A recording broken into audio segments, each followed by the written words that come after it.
it's an honor to be here at Centennial Hall, working for K2. I want to give a really great thanks to our star producer, Grace Elliott, over there by the door, put the show together. And the whole staff of K2, Jamie Waste, Jeff Brown, Susan Fitzgerald, Katie Helt. And can I hear it one time for Fort James playing the bass?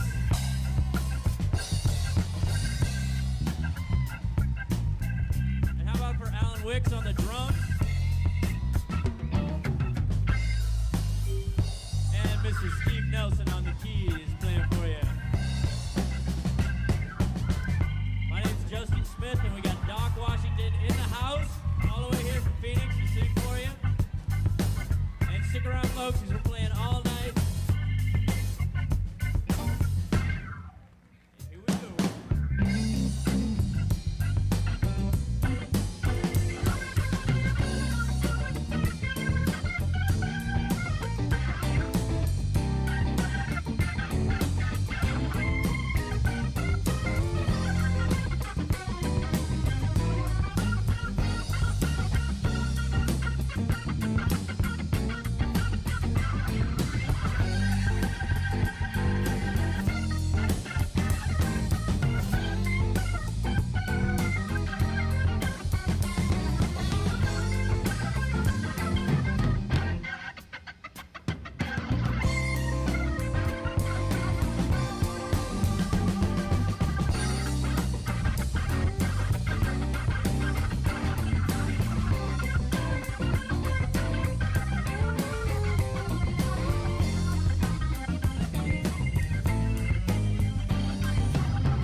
retreat on energy and infrastructure. We're going to go ahead and get started, realizing that the weather and even traversing the parking lot may mean people take an extra few minutes to get here. I am happy to welcome you, the Assembly members, Mayor, Municipal staff, and all of our guests. We're honored to have you here with us today for our retreat. In the spirit of climate resiliency, I'm grateful we're all here, despite the freezing rain. Perhaps we're getting a reminder in real time. And I really want to thank Mayor Michichi. Sorry, I am really bad with your last name. I apologize. Say it for me. Michiki. Yeah. And I have one of those last names too. I should know better. For making the drive from Kenai. I think he deserves a round of applause for making that happen. All right, before we begin, a few housekeeping items. We're gonna be in this room from now until 5. We have lots of breaks. Lunch will be provided at 12:30 in the room behind us, and refreshments will be available there throughout the day. Parking is waived for the day in the south lot, which is right outside. If you walked further than that, you might be in the wrong spot and might want to move, or you could get a ticket. Restrooms are down the hall to the left past the stairs. The Student Union coffee shop is open upstairs and ready to take orders. Emergency exits are located all around us, including the back of this room to my right and over on the left down the hall. As a reminder, this retreat is being live streamed and recorded for public record, so all comments must be made on a live microphone. The microphones in front of us are push to talk, and we have a couple of wireless microphones as well. So we will begin our retreat with a roll call of assembly members. We'll start with Ms. Bronga. Karen Bronga. Scott Myers. Anna Brawley. Meg Zalatel. Zach Johnson. Great. I think we're going to have to make sure these get touched off as we go. All right. So I feel really weird speaking with you all to my back, so I'm going to kind of keep turning. Eventually it will make sense as we have our panels. So for the retreat, every year or so the Assembly holds a retreat to take time out of our typical frenetic pace to dive deeper into a particular topic and make room for dialogue and collaboration with community partners. The past few retreats have been held on the topic of housing. Prior to that, we gathered to create a strategic plan, which has been our guiding document for our work for the past 5 years. This year, we really wanted to take time for an emerging priority that has not been a big piece of the Assembly's recent work plans, but is of extreme interest to our community and sure to be at the forefront of the Assembly's work in the coming years. And that topic, of course, is the municipality's energy future. In 2019, the Assembly adopted the Climate Action Plan, which envisioned Anchorage in 2050 as a resilient, equitable, and self-sufficient community prepared for impacts of a changing climate. The plan set out a path to reduce greenhouse gas emissions by 80% from 2008 levels by 2050. While the Climate Action Plan is grounded in the effects of climate change, we're revisiting it today with a forecast for strong economic pressure. In recent years, we've been hearing more about the Cook Inlet Gas shortage and how it will impact the cost and availability of energy in our community.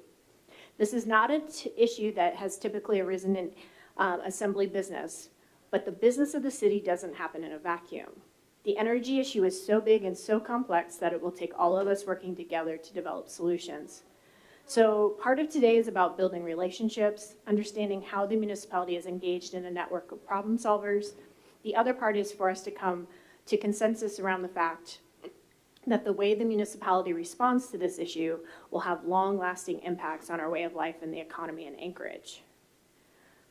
As the co-chair of the Assembly's Budget and Finance Committee, I think about how raising energy costs and energy shortages will impact the municipality's budget. The municipality's energy footprint includes many large buildings, several utilities, and a fleet of vehicles. The Climate Action Plan states the municipality accounts for 5% of the energy used in Anchorage. Speaking broadly, when the municipality consumes energy, residents foot the bill. Beyond municipal power consumption, we provide services that shape our community's way of life, from transportation policy to waste refuse options, our operations. The municipality influences the lifestyle choices of our residents, from people making their way to work to big companies also making big deals. the municipality holds the potential for big solutions. Through our departments and our utilities, we have some really interesting and innovative ideas to reduce our energy dependence, lower bills, and improve our quality of life. Today, we'll touch on each of these areas to better understand what is currently happening and spark future collaborations. So, what are we going to do today? If you take out your agenda, I'll give us a quick run through of what to expect. As the incoming and outgoing chairs of the Assembly Infrastructure, Enterprise, and Utilities Oversight Committee, Member Johnson and I will be bouncing back and forth through today's agenda, which follows a flow of problem, solution, and pathway. First, we'll talk about the problem. We'll hear from some energy experts in the community around the state to get a better idea regarding the gas crisis and current energy conservation and renewable energy efforts. Following the regional panel, we'll break for lunch, which will be a great time to connect with our visitors before turning to a more local focus. After lunch, we'll hear from the mayor and municipal staff to discuss municipal energy consumption and production, including major projects and operational needs. And finally, we'll look at what's happening in the community and how the municipality can be a partner and how the assembly specifically can help with that. After we adjourn here, we are going to see if we're going to do our evening event or not, weather dependent. So stay tuned. All right, let's move into the first session. Member Johnson. Yeah, thank you, Meg. Our first session is called Anchorage's Energy Future Lay of the Land. To kick off the conversation, we'll hear from Mayor Peter Michicki, who has been involved with the South Central Mayors Energy Coalition formed last year. After the presentation, we'll turn to a panel discussion with experts who will be able to speak more deeply to what is currently happening. So please hold your questions until the end of the presentation. Mayor Michicki, you have been tasked with getting us up to speed on what's happening with the natural gas shortage in only 20 minutes. Good luck with that. Piece of cake. Actually, it was interesting when we were talking about this because you can literally spend a day on this subject, and we'll spend part of a day. So this is largely a summary. Thank you. I have to give some credit. I have to give a lot of credit to the South Central mayors. I'm glad we pulled this group together. Mayor Bronson called me one day and was taking this challenge seriously, and we decided to do something similar to what they did 15 years before. We took a different tactic than they did. Their result was a series of commercials that had green, orange, and red in them.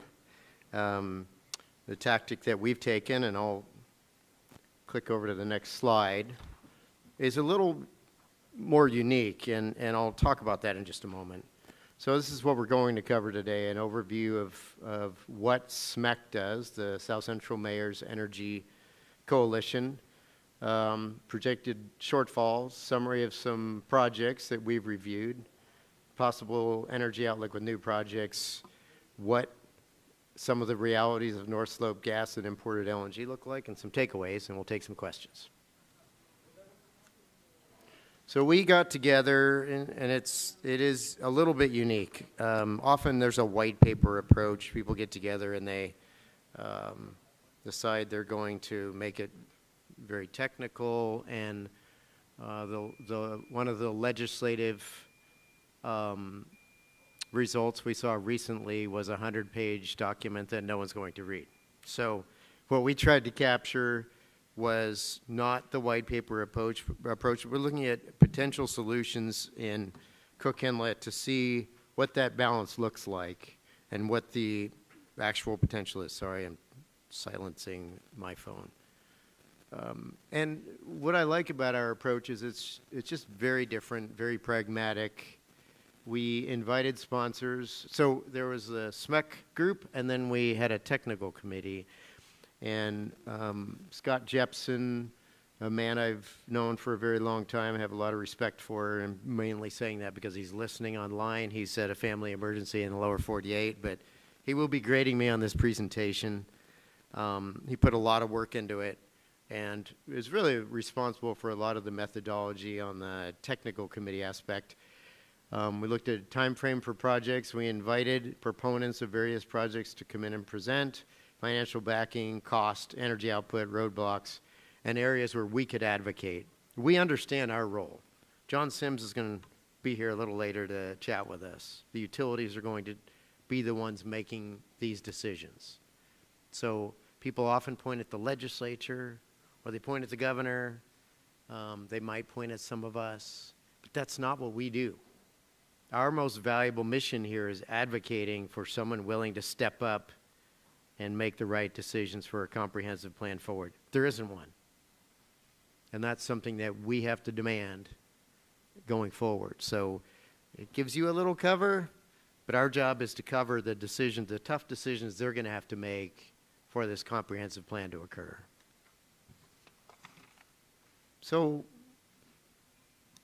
natural gas shortfall, and it's fun because over the last couple of days I've been reading the long history, all the challenges we had today, they had in the early days.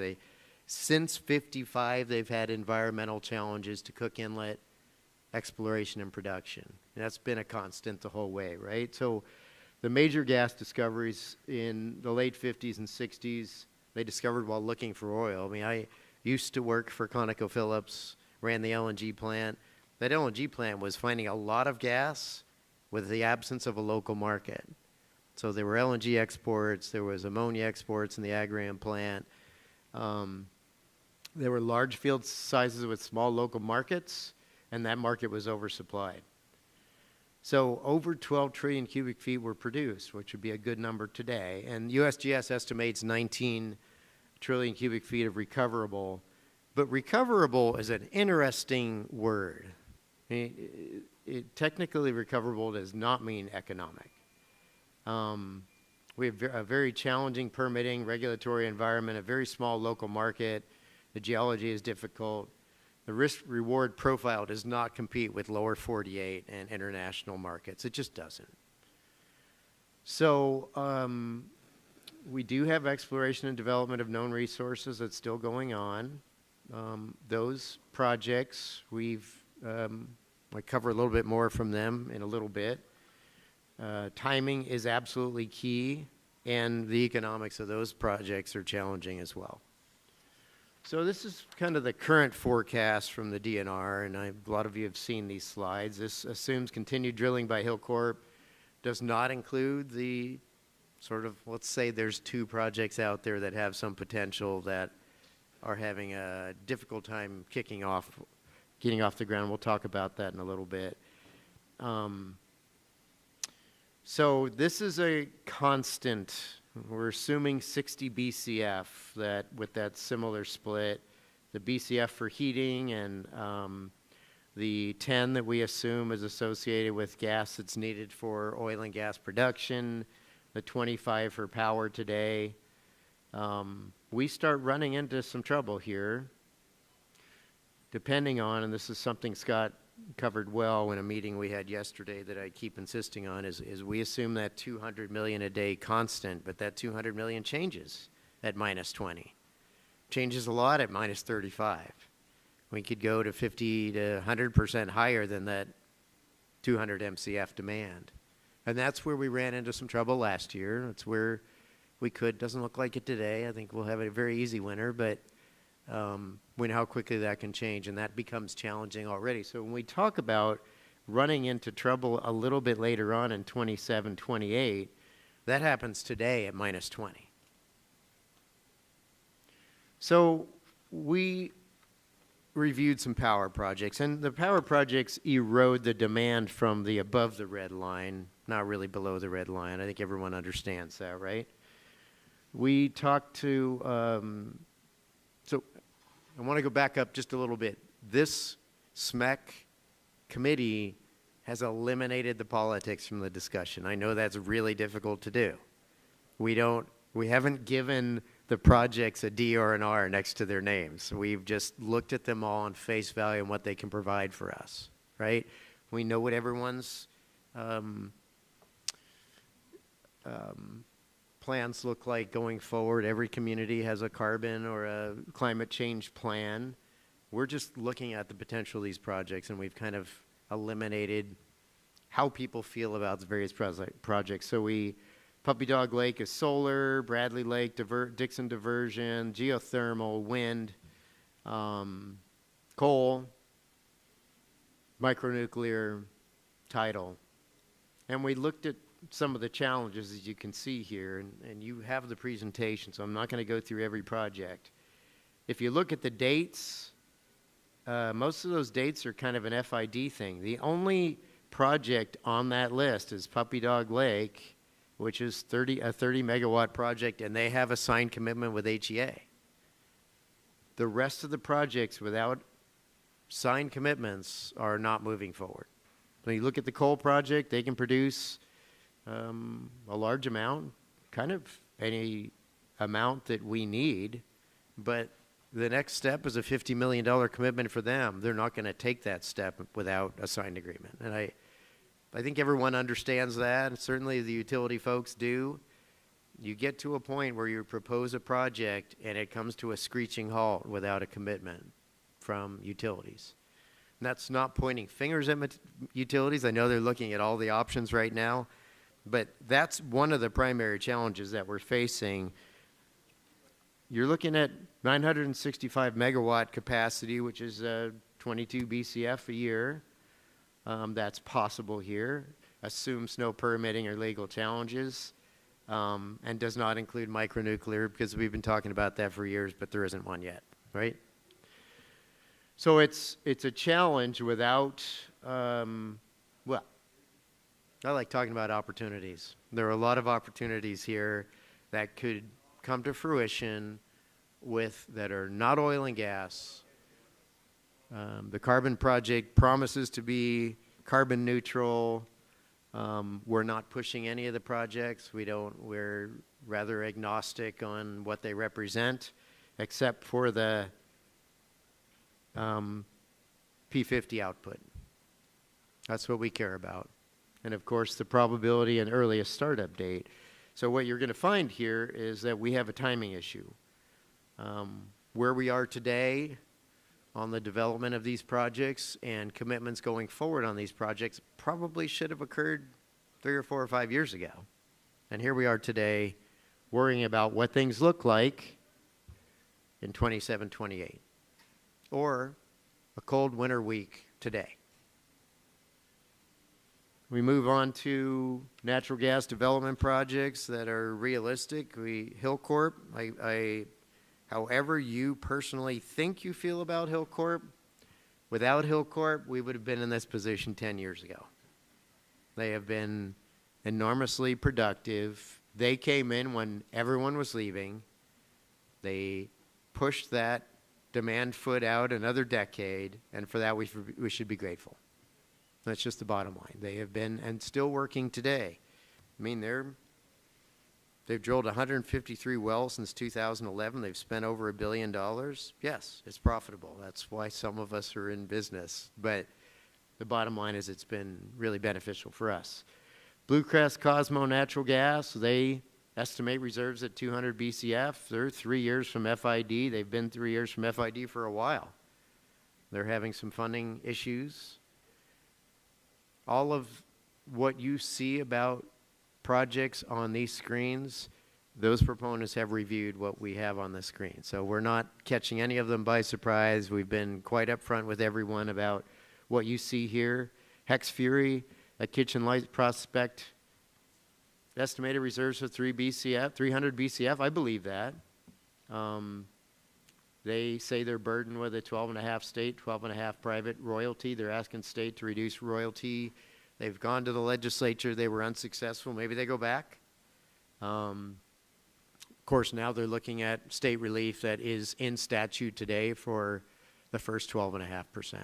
So with royalty relief, maybe they move faster. I know they've done some drilling recently. Their A1 well came on higher pressure than they expected. I don't have volumes for you. We're hoping to model that as we go forward, but we don't have that today. You're going to give me a 5-minute thing or something? Okay. So this is something we've modeled. This is a reliable model similar to this model with the data from the proponents. The green line is the same 10 that's used for production. The red line, of course, is the heating demand. When I say heating demand, it's also sort of industrial demand that is not oil and gas related. When you look at if those projects come on, the reason the black line starts dropping is because we have other sources. If those projects are successful, we have other sources that are going to bring that demand on natural gas down for power generation, right? Looks pretty good. Gets us to the late 30s. So we've been a little bit conservative on gas production. We're being conservative on what those other projects can deliver. But I will tell you this, when I was in the LNG import business in the lower 48 years ago, I think there were 56 import projects that were proposed, and I think 3 of them occurred. So just being realistic about what projects can actually come to fruition and deliver what we see here. So there is some conservatism built into this model. Timelines are a problem, funding is a problem, signed commitments are a problem. Nothing's going to move until commitments are a reality. So I hate to put a lot in the bank on what that's going to look like. The reality is somewhere between this and this. So let's talk about no-slope gas. AGDC is pursuing an initial phase. It's a domestic power generation and space heating, $10 billion estimate for a scaled-back 42-inch. Saying today, you see saw the Wood Mackenzie. How many read the recent study from Wood Mackenzie? I know you did. The rest of you should. I think it's interesting. We've been working on that project since my voice cracked and I had pimples, and I'm 62, so we're hoping to get there. It's an option for large-scale LNG exports in the future that would lower the consumer gas price, likely expensive gas without something on the back end, right? So we'll see where that goes. That's 2031 in the very glasses half full optimistic case. Imported LNG option. How many of you are in the no way in hell will we import LNG into the state of Alaska camp? Raise your hands. Good. Good. We have a lot of politicians, in fact, a minority in the House sort of organized on that no LNG, no way in hell option. And I'll just tell you, I'm a not having our citizens cold in the dark guy. And whatever cold in the dark means, that's sustainable, environmentally responsible, and within an affordable price range, I'm that guy, right? I hope that's where we all are.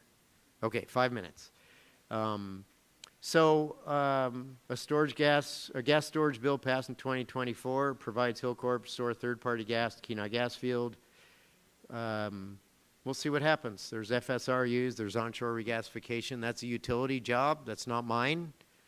Jepson and I have our own opinions about short-term imports that could be at a lower cost, but I'm sure we'll be involved in some of those discussions on how we can help. We'll see what that looks like.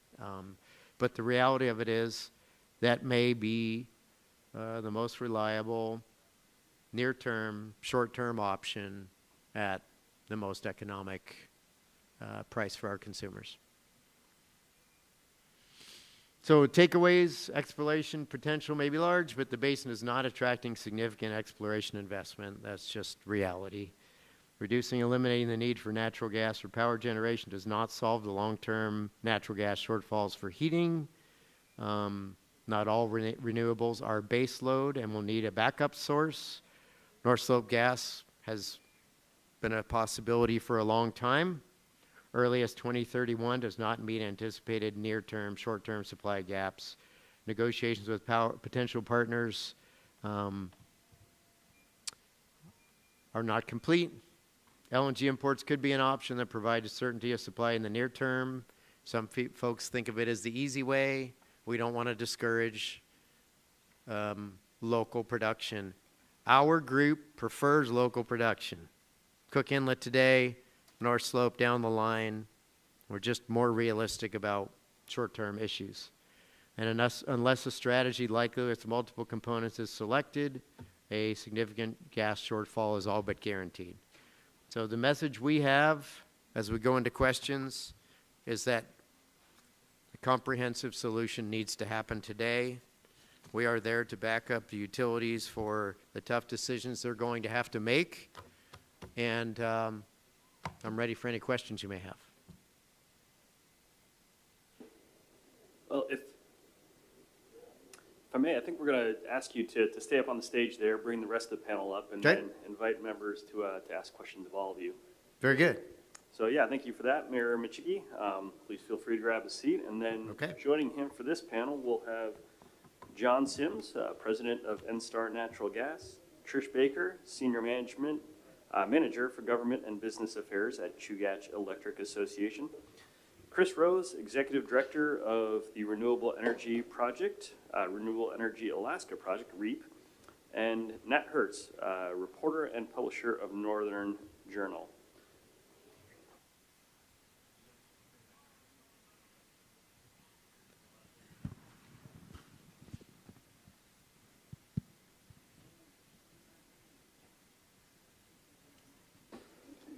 All right, thank you all for lending your expertise to our retreat. We have 45 minutes, if my math is still right, for this panel. So we're going to direct questions to you. And members, give me a signal if you want to get in the queue. But you don't have to answer each one, each of you. You can take them as you'd like.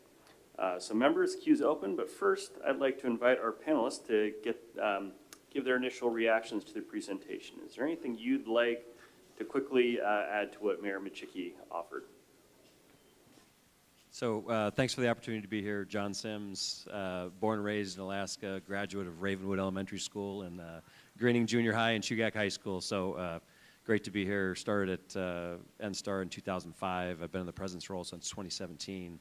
Want to take a moment to thank the mayor and the assembly for educating themselves, taking on this, what I believe is the most critical issue in the state. NSTAR, as an organization, we buy $300 million worth of gas on an annual basis. That's just the commodity. And that cost is a direct pass-through to our customers.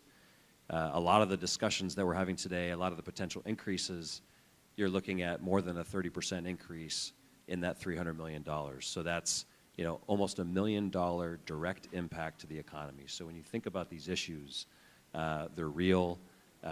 They're going to be here for a while, and so developing plans to mitigate cost and most importantly, bring reliability back to our energy systems is critical. There was so much that was presented here to go over, as Mayor Michicki mentioned. We could talk for an entire day on this. I think what's important for folks to understand is you look at that list of projects and the potential that's out there is setting reasonable expectations for what we can and cannot do. We've been looking at this project and this issue since 2022 when Hillcorp made the announcement that they no longer had line of sight on supplying and extending gas supply contracts in the future. And so we've looked at a number of things. We've looked at hydrogen. Why do we look at hydrogen? Because we actually have a hydrogen-ready system. Our HDPE pipelines can handle hydrogen. So is that a possibility? Well, there's no green, there's no blue hydrogen available on the market. That's not something that we can control. So for short term, you have to cross that off the list. We looked at the possibility of renewable gas. Currently, that is something that the military is able to leverage from the landfill. Is there enough renewable gas in the market? We would need, I think it was in the 20s, more of that quantity, 20 times more than what they have to even kind of make a dent in what our total demand is. So you quickly start to cross off projects that can get you to the next year and to the next 10 years.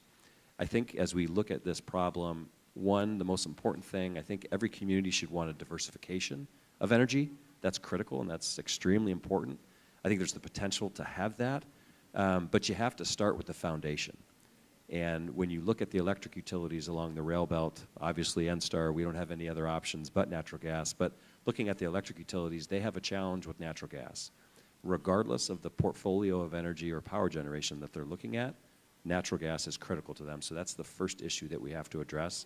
And then let's bring in the renewables, which make a ton of sense. I'm a renewable customer. I have 30 panels on my roof. They make a huge difference. I had a credit in July. They're not doing much for me today, but they can make a difference over the long term. So those types of things are critical. It's just a matter of when you bring them on and at what point in the plan do you address those. So diversification is critical, and I really look forward to continuing the discussion and answering any questions. All right, well, good morning, and I'd also like to thank the Anchorage Assembly and the mayors for bringing this very important issue to our attention to address today. If we could get the slide up, my introduction slide, it has 5 pieces on there. I work better off of a list. So what John Sims has said is about the contracts, we being notified in 2022 that the existing contracts won't be renewed. That kicked off, obviously, some activity, but some of that is just continuing activity that we had already begun. So what is Chugach doing to address the situation? First of all, we're continuing to invest in the Beluga River Unit field. That is a gas field in Cook Inlet that Chugach is a 60%, or sorry, 2/3 interest ownership of that asset, with Hillcorp owning the other third, and they are the operator. From that asset, Chugach receives 60% of the gas it uses. So we continue to invest in that gas resource. Since 2021, we've drilled 15 wells, and in 2025, we expect to drill 5 more. So we are investing in that gas field to help with our gas situation. Secondly, progressing with imported LNG. For the 40% of gas that we purchase from the contract that we currently have with Hillcorp, that is what will not be renewed in first quarter 2028. And incidentally, the various contracts that Hillcorp has with the gas customers don't all expire on the same day, and that's important. Homer Electric's expired this year. Chugach's and MEA's expire first quarter 2028, and NSTAR's 5 years after that. So progressing with imported LNG, looking at various options to meet our gas needs. The next 2 go together, expanding our renewable energy portfolio and advancing energy storage solutions.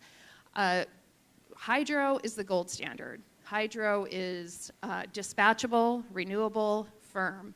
It's also by far the cheapest energy we have on the rail belt. Anything we can do to expand our hydro and make it work harder, that's a win. To that end, and I think Mayor Michiki, you mentioned Dixon Diversion. Dixon Diversion is a project out on the Kenai that would divert water, meltwater, from the Dixon Glacier to the existing Bradley Lake hydroelectric project. That project has the potential to increase Bradley Lake's energy output by 50%. That's huge. So we're really excited that AEA is looking at that project. For our own, we have done some upgrades to Klouda hydroelectric and Cooper Lake hydroelectric, and we continue to work with independent power producers on wind and solar projects. For those wind and solar projects, that's variable energy, meaning that we don't control it. It ebbs and flows as the wind gusts and ebbs, and same thing with solar. So it's important that variable energy be paired with something that can regulate it. So integration of those variable resources is critical into the system.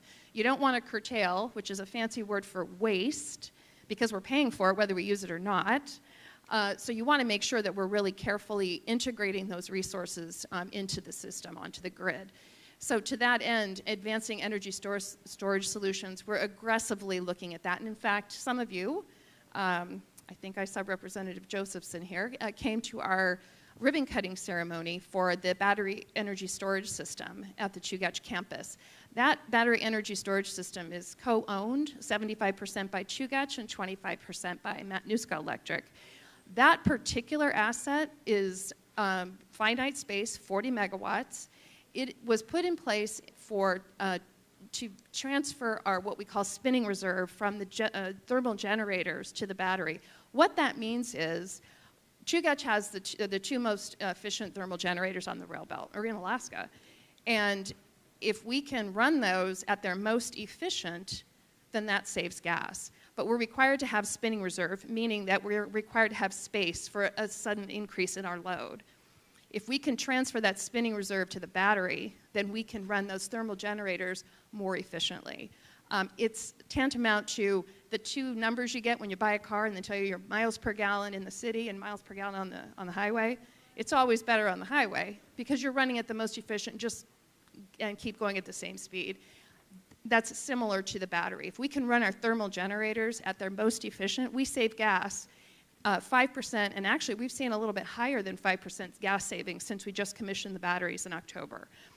So energy storage solutions, and finally supporting regional power sharing, for example, the power pool agreement that Chugach has with MEA, economic dispatch, that sort of thing. So those are steps that we're taking to address not only the gas situation, but in our business moving forward. And I look forward to answering your questions in today's panel. Oh, I do have my own. Or I have not. I almost said Senator Machicki's, but Mayor Machicki's.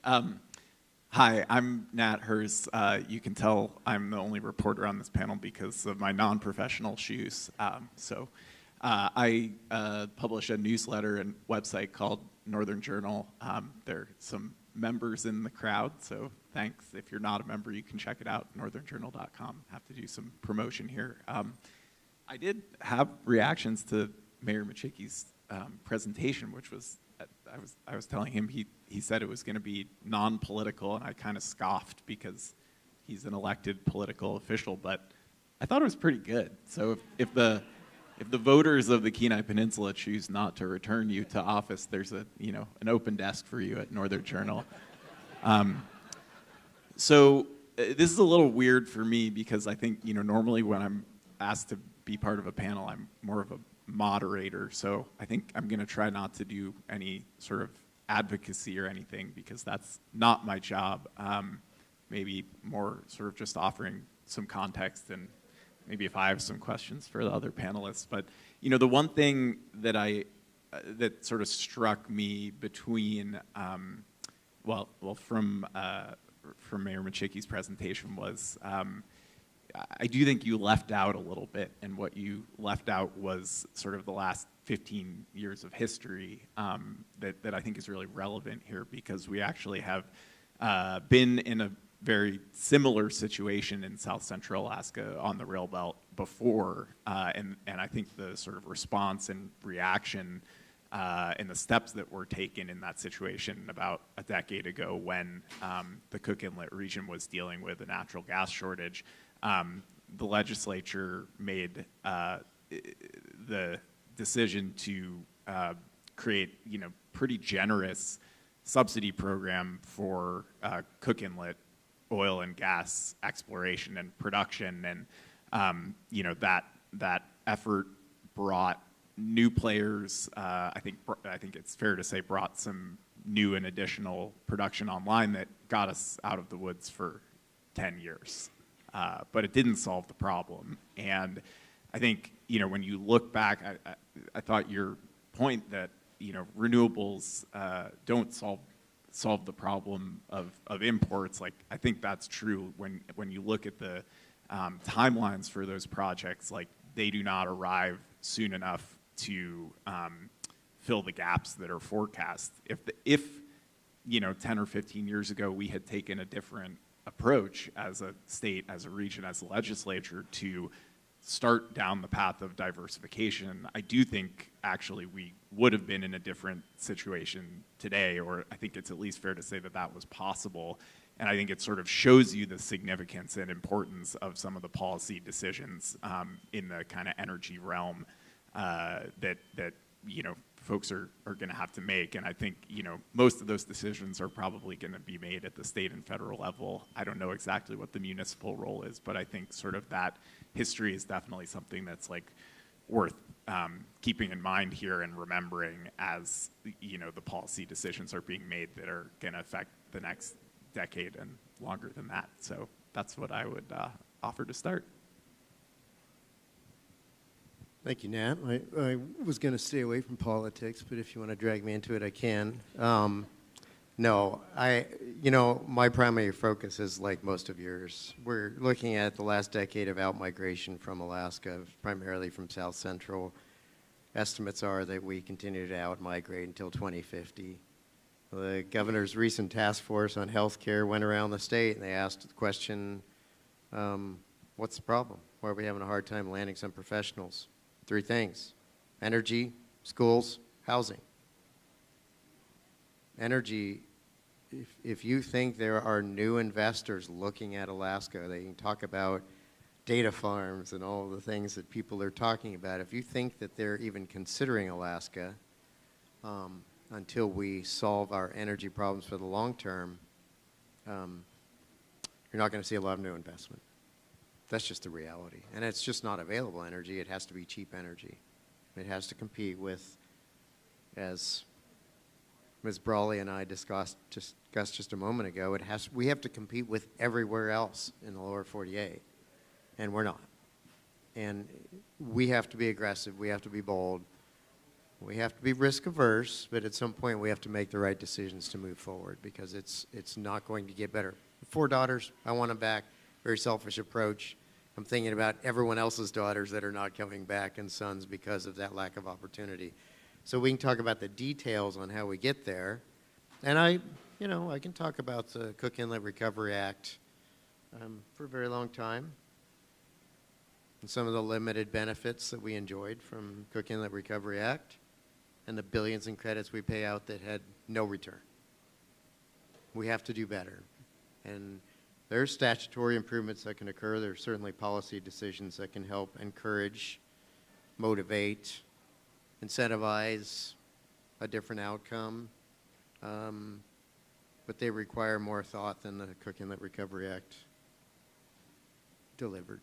Short term, limited deliverability. I thank the one player that stuck it out, others that tried and failed. So, yeah, I'm looking forward to questions. I can go into a lot of detail. It was in a lot of heated discussions on how to solve this problem. But the reality of it is it comes down to limited statutory improvement. If I gave it proportion, 90% private sector utility innovation, a lot less than what the government can do to improve the situation than what people want to admit. That's just the bottom line. So look forward to moving forward on this chat as we go through the day. So thanks. Thank you, Mr. Mayor, and thank you, Assembly and Mayor. I really appreciate the opportunity to be here. My name is Chris Rose. I'm the founder and executive director of Renewable Energy Alaska Project. So I've been working on this issue or issues for more than 20 years, and I've seen the ebb and flow, and I've seen all of these discussions come and go. And I guess one of the reactions I would have to the presentation is we have continued to wait to solve these problems. DNR told us in 2009 that we were going to be facing this kind of a shortfall in about 2027, and then they reaffirmed that several more times in subsequent studies, and we didn't do anything. And so I think really we have a bunch of institutional and cultural barriers that are keeping us from moving forward. The technology with renewables has come leaps and bounds since I started 20 years ago. More than 85% of all the new generation and capacity put in the United States last year was wind and solar and batteries. There's a reason for that. It's the cheapest electricity on the planet. Why we can't do that here when our natural gas already costs 3 and some days 4 times what it costs to buy Henry Hub gas in the lower 48 amounts to institutional and cultural barriers. It does not amount to technology. If they're able to do that in a lot of other places, we can do it here with the high price of natural gas that we have. We can certainly do it if we have 50 or 60% more cost for natural gas, which is what you heard in Mayor Machicki's presentation. This is what the BRG group has been telling us. This is what Black & Veatch has been telling us. This is what we are expecting, $12, $13 gas. And that's the starting point. That's the first day of buying that gas. The volatility of natural gas is something we have never experienced in Cook Inlet since we have been using it for 70 years. So that's not something that was in the presentation. If we buy gas on the spot market, which we arguably will, we will see huge variations, huge swings. So it's not just going to be the price, it's going to be the actual variation in price that's really going to hurt people. And talk about outmigration. How are people going to react to not only higher heating bills, but heating bills that swing back and forth, electric bills that swing back and forth? The institutional and cultural barriers that we've looked at closely include the fact that if you combined all 4 of the electric utilities from Fairbanks to Homer, they equal half of a power plant in the lower 48. Not half of a utility, half of a power plant.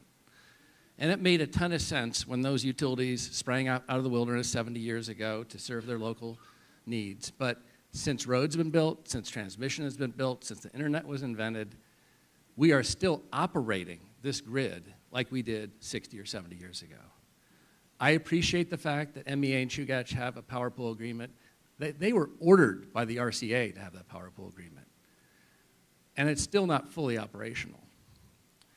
Homer Electric and Golden Valley are not part of this larger grid from an operational point of view. So what we're doing is we have a very small population, and then so that's a disadvantage on economies of scale and operation. And we're further dividing it up into 4 different institutions that all have to make decisions, all have a history of litigation with each other. One of the big issues, and one of the things that you said, Mayor Machicki, about the wind projects up here, which could be coming on in 28 or 29 or 30, depending on what happens, is that they don't have a contract. Well, the reason that they don't have a contract is finally we're getting larger economies of scale projects that are potentially coming to the grid. But almost by definition, those require more than one off-taker, which then in turn requires cooperation by more than one utility to do that. So we could continue to sit here and stare at the situation for a long time. We have to get off the dime. REAP has been involved in the last 4 years in 2 pieces of legislation that reform the grid. One, to create the first regional organization that we've ever had. But that only does planning and reliability standards. And then last year, some transmission grid recovery standards. But we don't have a standard for diversifying our portfolio. The governor introduced a renewable portfolio standard 3 years ago almost, and it's been reintroduced with bipartisan support since then. It's simply a standard to diversify the grid. Now, I agree that that is only for the electric sector, okay? That's only a chunk of this, but there's no reason not to be doing more than one thing at a time. We should not be trying to solve one of these problems at a time. There are too many of them. We have to resolve to get a standard for diversifying our grid as soon as we can so that we can at least frame the issue of how much gas we need. Because once we know the standards in place and the utilities have to negotiate with each other and have to take these projects together, we will also get regulatory certainty, because now those utilities that are culturally afraid of hiring the people they need to build these renewable projects will have the regulatory certainty that the RCA is going to support them when they hire those new people, because they all need new people to help them do this. I think more importantly, though, it's going to create some investor certainty. We could create competition here in the rail belt grid. We could get big investors to come in and develop bigger projects. And we create some competition among the independent power producers that we have now. Right now, we have some intrepid entrepreneurs who are trying to do wind and solar up here. But because of our small market, we're not going to attract other big companies that are doing this all over the world unless and until we have a standard that says we're going to keep doing renewables for the next 15 years or more. And that's where you get green hydrogen. That's where you get all the opportunities that we've been talking about, and the things that we want to do to potentially figure out our heating problem with renewables, because that's what the rest of the world is doing, is they are going to renewable heat through heat pumps, renewable transportation. We're not going to do that with high-price, volatile fossil fuels. And so we should be thinking about the next 10 years and the fact that we should be moving to be competitive with the rest of our states and the world. We should be moving toward beneficial electrification. That's going to require large-scale renewable generation. We should start working on that now. Thanks. All right, thank you all for setting up the conversation.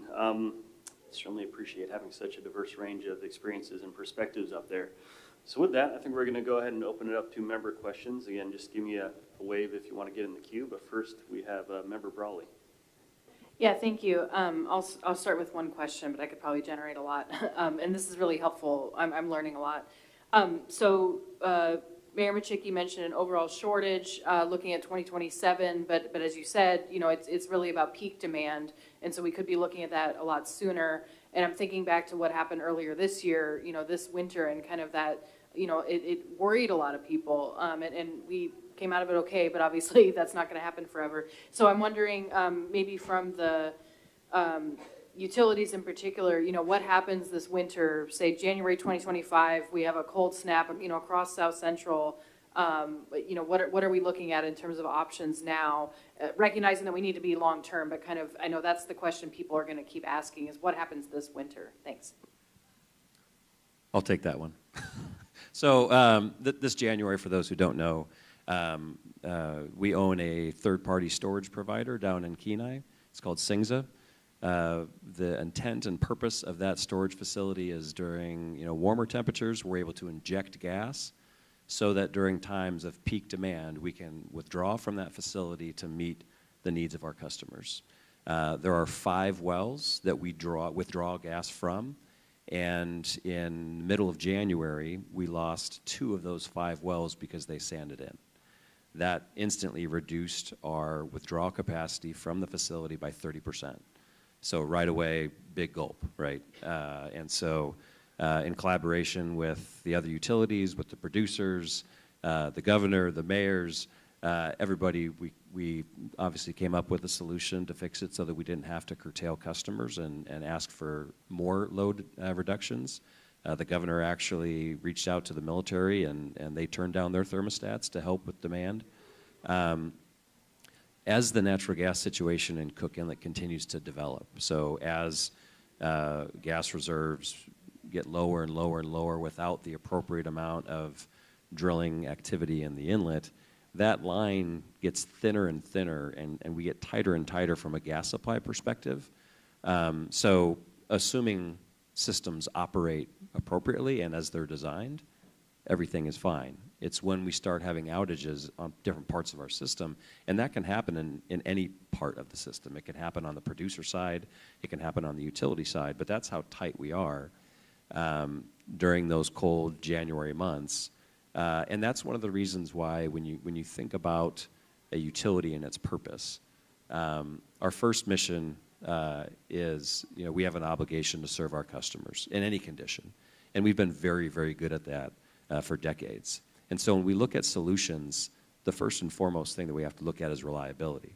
So, the sun doesn't shine in January, and oftentimes the wind doesn't blow consistently to allow for that kind of production. So what do you do in those times? Well, today we rely on natural gas. And so that's why I made the statement, we have to have that foundation first. So when our customers need us the most, we're able to deliver and to provide them energy and heat for their homes. So as long as, to directly answer the question, as long as our systems are operating normally and as designed, we're okay. If not, we have to have additional backstops, continued collaboration, and we've been working on that for quite some time. So we're in a good place, but fingers crossed. Yeah, I'll add to what John was saying. So 2 important points. So last year, we had our what we call Unit 10. It's our steam turbine was out for maintenance, and that's back this year. So that's important to know that we actually had one of our units down during that cold snap. So we're in better position going into this winter. But secondly, the whole issue of what the cold snap did, and it's the last we're going to have cold snaps, really underscores the critical need for gas storage.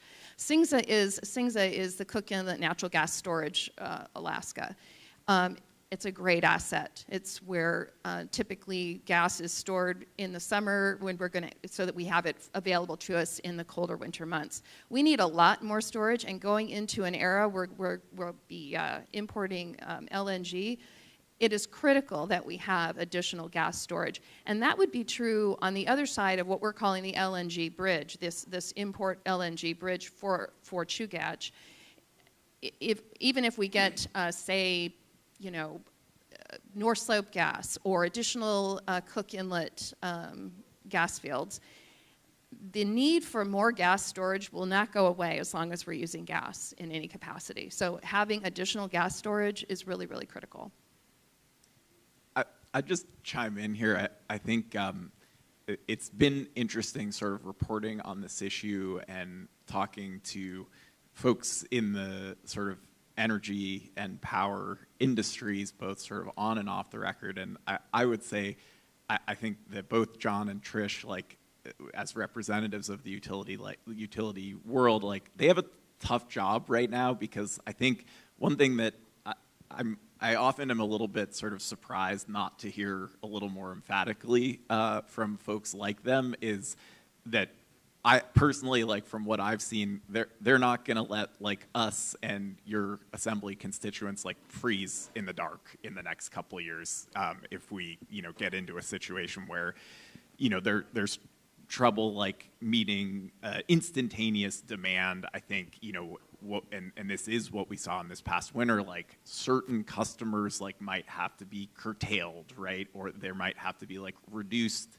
you might have to turn down your thermostat. I don't think like we're gonna get into a situation where there's like a week or weeks of like nobody having gas to heat their homes. And I think like that's a distinction that I don't know is if people fully appreciate. And I think what's hard for the utilities right now is they have to both be able to strike this balance of saying we're on top of it while also acknowledging that like it is sort of a difficult situation, and also like there are some specific ways in which they're challenged, in which they need to make some changes and have some greater sort of public awareness to support the policy changes that they want to see to allow them to kind of make this transition. And I think you really like hear that in what you're hearing from them, where they, that's a tough path to walk. I don't know. You can tell me if I'm wrong with that kind of assessment, but yeah, I mean, thanks for that. There's there's a fine line. There's a balance. I think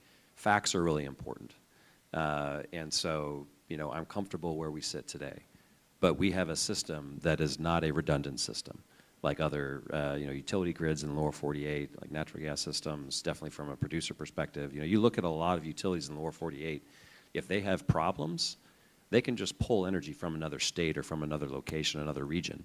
We don't have that here. We are an energy island, and so energy independence means a lot to us, and it should mean a lot to us. So as far as what our plans are for the future, let's factor that in to be as energy independent as possible. So that we can address these times where we're challenged. I just want to make one quick comment on that too. I agree with what Trish said about storage. The margins for gas supply are going to get so tight here pretty soon that any gas we can conserve is important, and that's why getting renewables on as soon as possible is important, because that will reduce the amount of gas we have to burn for electricity, allow us to have that gas in storage for those cold, dark days. The fact is that nobody is arguing that we're trying to heat homes with wind or solar. Wind and solar's role is to generate electricity during the times they can generate electricity, conserve that gas, put it in the ground, make sure we have it for the coldest days of the year. Just real quick. So again, facts are important, right? And so the gas that you conserve, right? Let's think about solar. The maximum benefit that you get from solar, and I'm a solar customer, is during the summer months. And back to Machiki's presentation, that's also the time during the summer months where we consume the least amount of gas. So what you're saving during that time isn't a significant amount. Now, I am 100% conservation. We need to be saving every molecule of gas, putting it into storage. But again, the bang for the buck that we receive here in Alaska, we need to figure out that core issue first of making sure we have the ability to produce energy at any time of the year. That's step one. That should be the priority. That should be the focus. Our wind does peak in the winter, by the way, here. Okay, so you're seeing an interesting interaction of some of the issues on moving forward, and I'm glad Nat feels so secure in the two of their ability to provide us with what we need. That looks different next year and a lot different the year afterward. And we have some solutions on renewables, and I absolutely support that. My first job was actually working for a brilliant quadriplegic on early design of solar collectors. And I've been in tune with it ever since. That is absolutely an imperative part of our portfolio moving forward. The things that you're not seeing is an amount of pressure that's on some folks in this room on supporting AKLNG. You're not seeing the pressure on what happens if we bring in short-term supply of imported LNG, and how does that discourage renewables in the future? You heard a little bit of that. AKLNG going forward, you heard a little bit of that. So what's important for you as policymakers is to put pressure on all of them on a comprehensive plan going forward. That includes all of those options. Some of those options are being discouraged because people fear that certain projects won't occur and that certain new technologies won't advance, and all of it's nonsense. They're all an important part of that portfolio. Cold in the dark is a reality, and if we don't start working together on short-term, mid-term, and long-term solutions, they won't be able to keep up forever. This sounds like a really great segue to explain to the Anchorage Assembly and everybody here. Chugach has what's called an integrated resource plan. It's a long-term plan. It goes out 25, 30 years.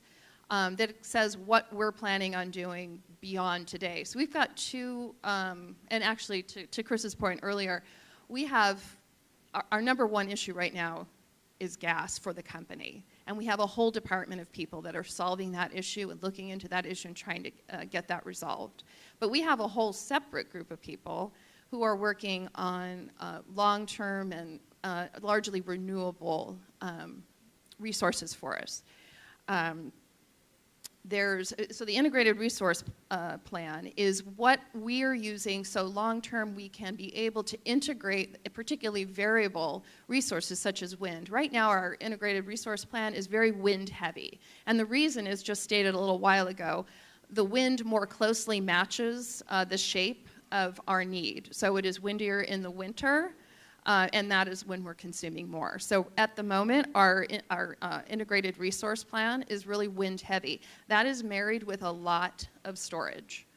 And what we've discovered, even from just the small Fire Island wind, which is only 16.5 megawatts, we actually, when we first started using that, we were curtailing some of that, and it's only 16.5 megawatts.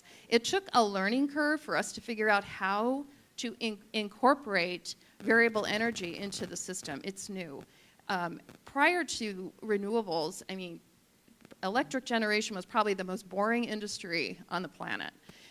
You make some electricity, it's all very centralized, it goes from the power plant out down distribution lines to people's homes, so transmission and distribution of people's homes. It's all going in the same direction, and it's all coming from the same resource.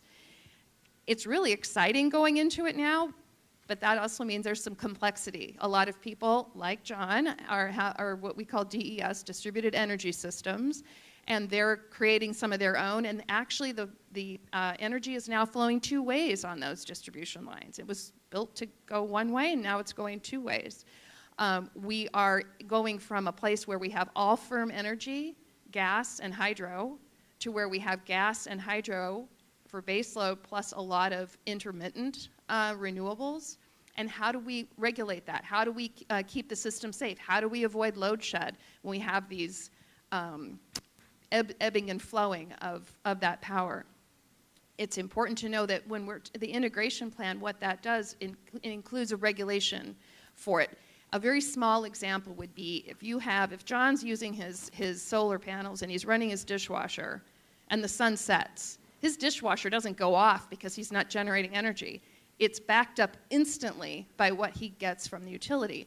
That's a really small scale of what we're talking about when we're regulating renewables. It's moment to moment, not day to day, not hour to hour, moment to moment. When the wind is going 15 miles an hour, it isn't going 15 miles an hour for 4 straight hours. It's ebbing and flowing, and every time it ebbs, something has to be right behind it to fill that in so that your computer screens don't blink on and off, your lights don't blink on and off. That's the integration portion of it. And typically when it comes to utility scale renewables, the price of the battery energy storage is not included in that. It has to go separate. And the price of transmission, you can't just put wind and solar anywhere that happens to be convenient on the transmission system. You got to put it where the wind and solar are going to be the most beneficial. That may be a few miles off. So those are just some of the complexities that are involved in it. But it's exciting times, and we're really excited to be there, notwithstanding the gas issue that needs to be resolved. But these are always, really a lot of technologies coming to the fore. Okay, thank you. And it is a very interesting conversation. I don't want to take anything away from that, but we have about 15 minutes left for this panel, and I know we have some more questions we want to have answered. So as we go through the queue, I again like to remind you, not everyone, I think you all have great comments there, so don't take this as a critique. Don't have to answer every question necessarily, but I'm going to ask that as we go through it, that each person just speaks once to the question. So next I have Member Zalatel. Thank you, Mr. Johnson. So I have a hand raised question and then a follow-up. Do you believe that the municipality has institutional barriers to achieving energy resiliency? Yes, put your hand up. Can you repeat the question again? Do you believe the municipality of Anchorage has institutional barriers to achieving energy resiliency? Yes, hands up. 2 hands up. Okay. Do you believe we have cultural barriers to achieving energy resiliency? 3 hands up. Okay. So, short answer, like 1 sentence. What's the number 1 thing the municipality can do to help with its own energy resiliency? Look for ways to mitigate risk for the companies. That is first and foremost the most important thing. We have a really, really challenging market here. And if we can reduce the risk for those companies to come in, that makes a massive difference as far as whether or not a project reaches FID. You said 1 sentence. One thing that the Anchorage Assembly or the city of Anchorage can do to, I'm sorry, repeat that? Yeah, what is the number 1 thing the municipality, right, the government of the municipality can do to help with energy resiliency? Are we in our own way? Can we get out of our own way? Let me give that a thought.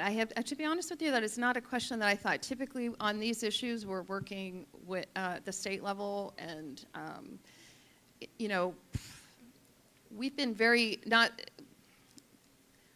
Chugash, but I mean the whole renewable realm has been very, very overshadowed with what is or isn't happening at the federal level in terms of grants and tax credits. Sometimes, we can do letters of support for different projects and whatnot, but I'm not sure that really applies here because we're not, so let me give that some thought. Not having sort of prepared with any detailed research on municipal energy policy, I would just say an obvious one would be putting it on the radar of your constituents and educating them. I'm going to dovetail with all 3 of them because I think that's the primary issue is people believe a certain thing. And I don't know how many of you get all your news from Facebook.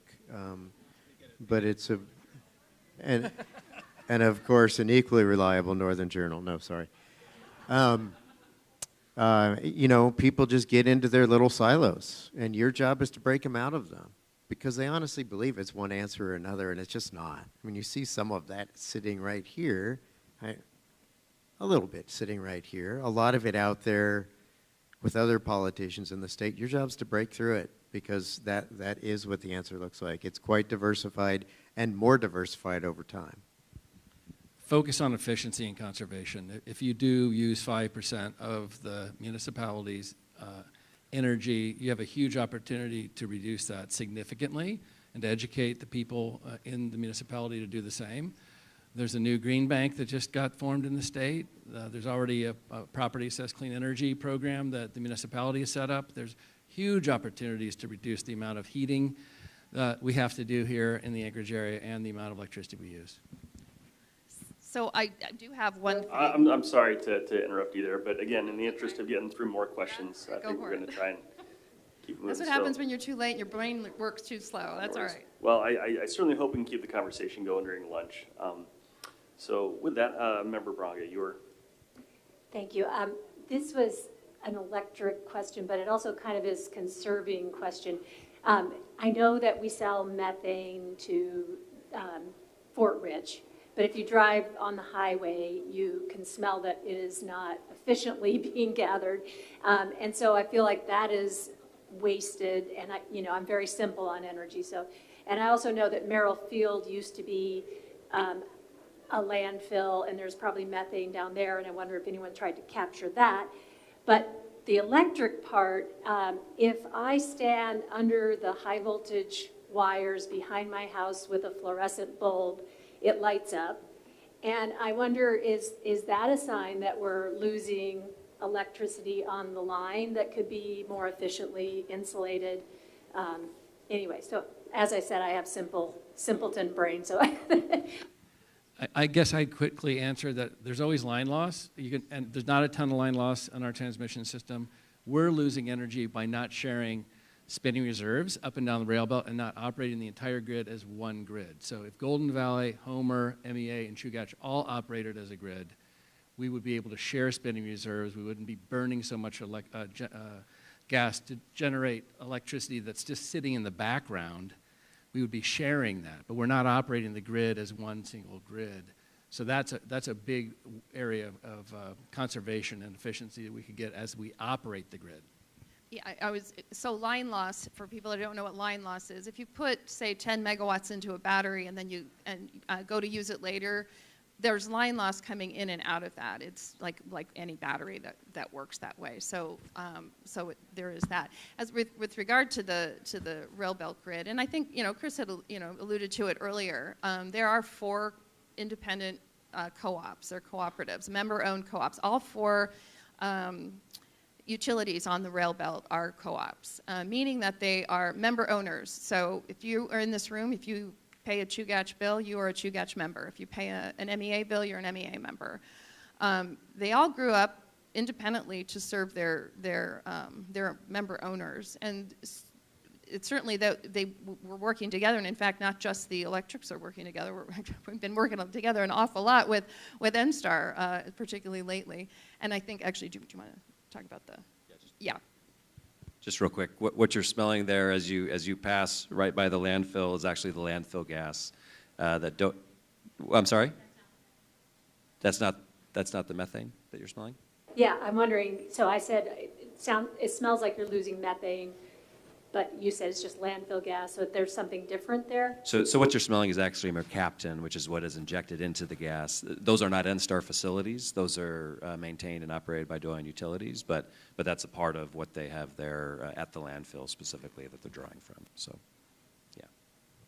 All right, thank you. And then I think probably for our last question before lunch, Member Brawley, you have to get back in. Yeah, thank you.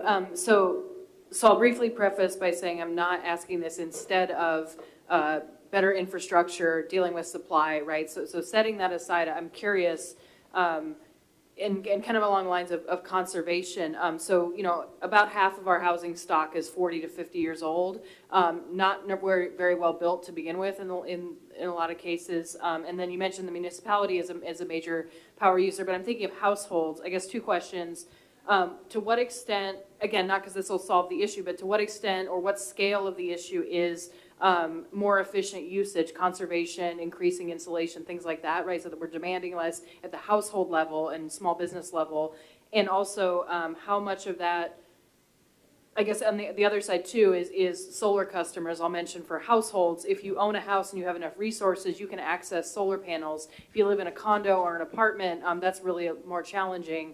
And there's a lot of opportunity if a property owner owns hundreds of units, they could be putting that in. So it's two questions, kind of how much would household conservation really help with this problem? Because I really don't know. And then how can we increase the distributed kind of, household level grid options that we have with things like solar for folks who don't have the resources or legal ability to access that right now?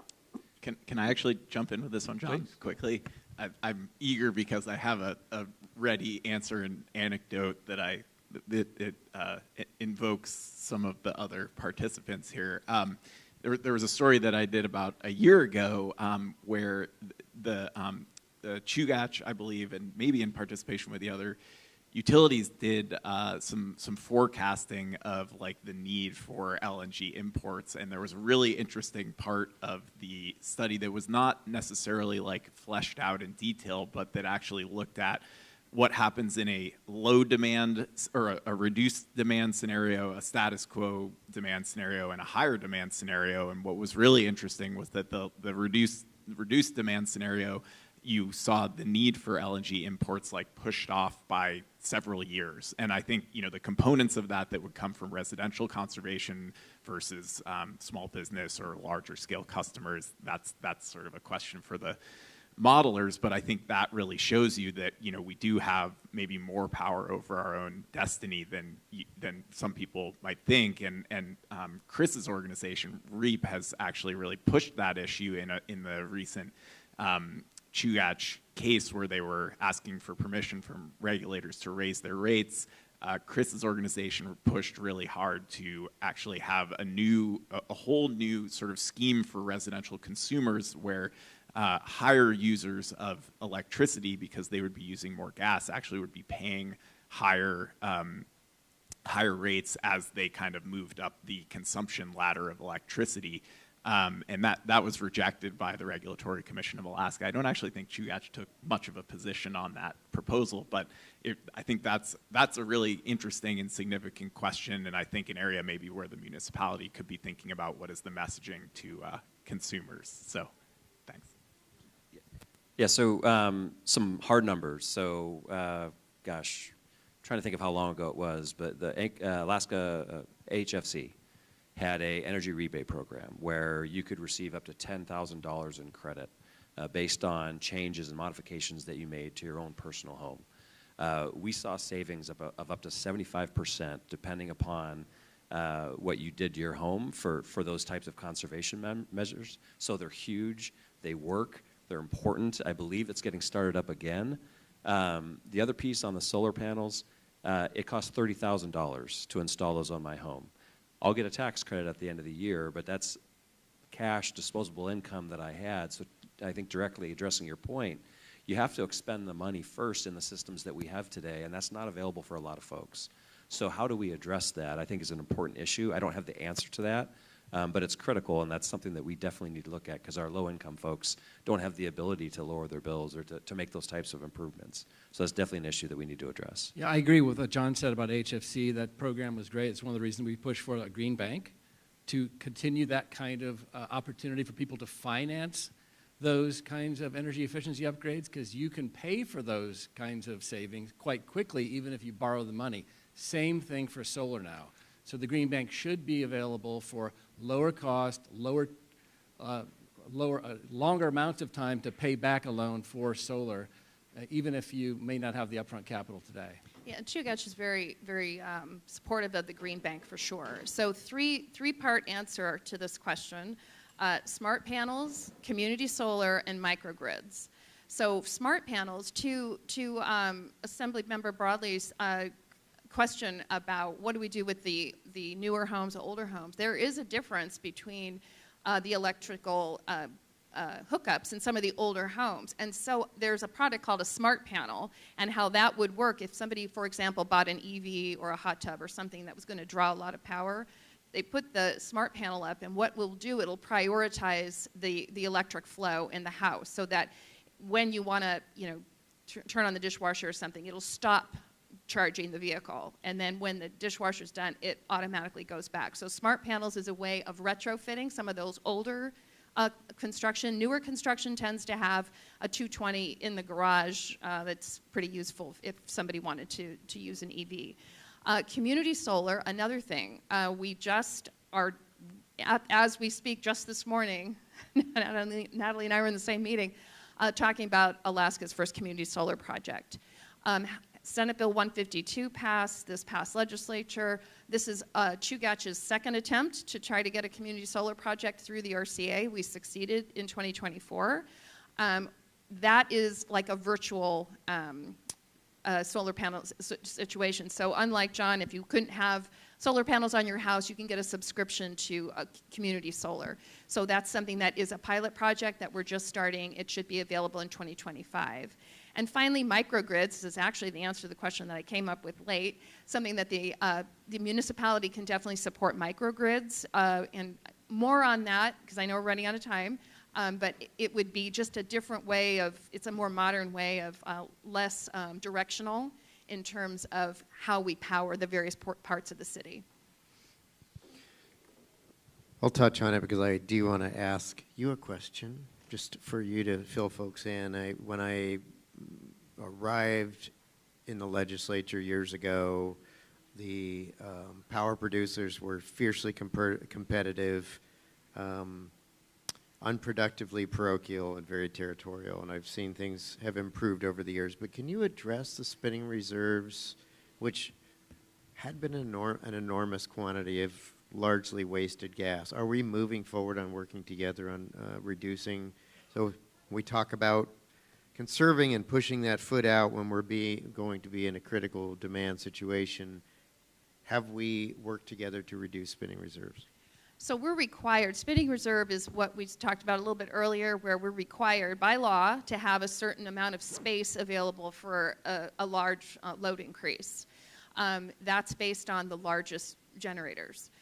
So we had historically been running our generators lower than their most efficient in order to account for the required spinning reserve. By transferring that to the battery energy storage system, we're now able to run our generators at their most efficient because the reserve is somewhere else. It's now in the battery. Batteries are finite. This particular battery, like we talked about, is 40 megawatts, which means that's its job. It is spinning reserve, and it has some oscillation and stability for Bradley Lake. Should we put in and need to pair up, when we need to pair up a variable renewable, it'll have to have a dedicated battery. This battery is spoken for. It's finite. And that's, something is like, oh, you have all this gas, all this hydro. And we have some capacity for regulating renewables with our hydro. But gas is a less efficient regulator. It certainly will work, but it means you're getting less, gas mileage, if you will, out of your thermal generators. So the spinning reserve issue is for, this is very new. It just happened, it just got commissioned in October, the battery. By transferring that spinning reserve to another entity, we're able to more efficiently use those very valuable thermal generators and get a savings that we've already seen in excess of 5%.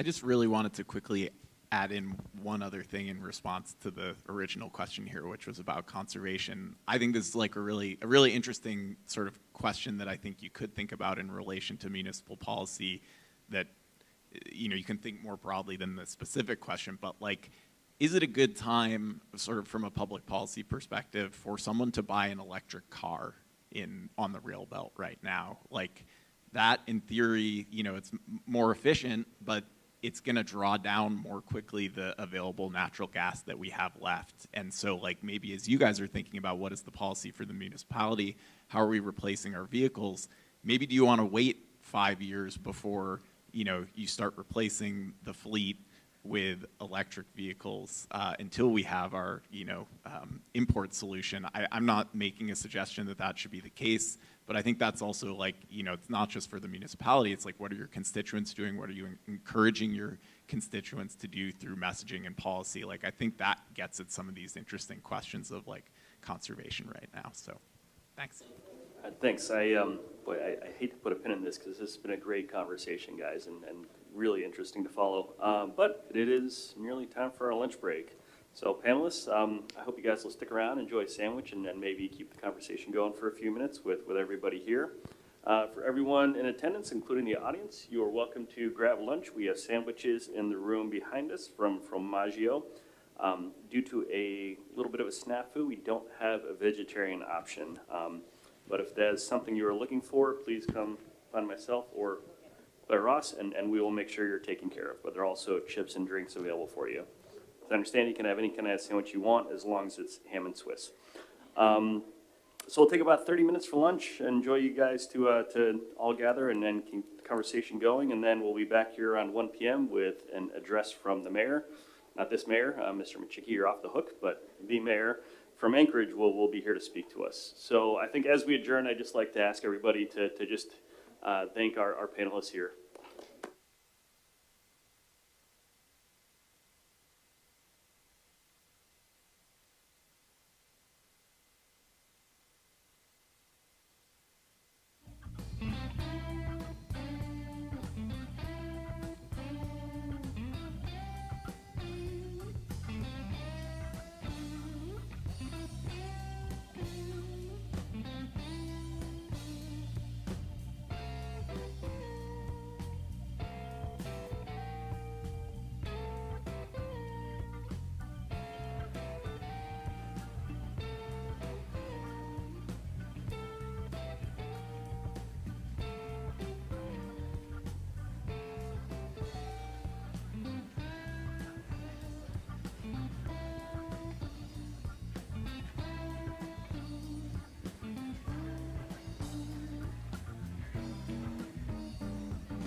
5-minute warning for lunch, 5-minute warning.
All right, we're about ready to reconvene. If you're not finished with your lunch, feel free to bring it into the presentation room. Please make your way over to the presentation room. And stick around, folks, as we're playing all night.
All right, welcome back from the break. If you are still eating, as you will see, many of us might be as well, please feel free to bring your lunches into the space for a working lunch. I'm excited to move on to these next two panels. We're going to shift our focus to the municipality. I would like to invite Mayor Suzanne LaFrance to the floor, or up to the podium, to tell us more about her work on this issue before we dive in with new panelists. Welcome, Mayor LaFrance.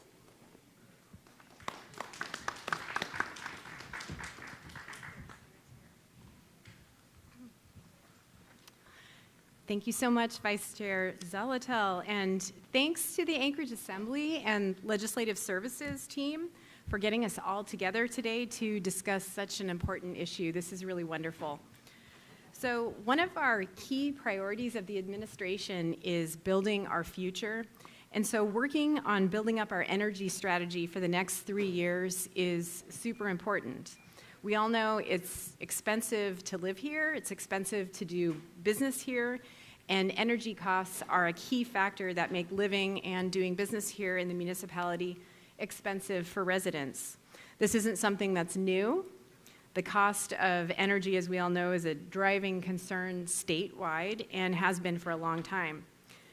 And as we also all know, our region is not the biggest energy producer, though we are primarily an energy consumer.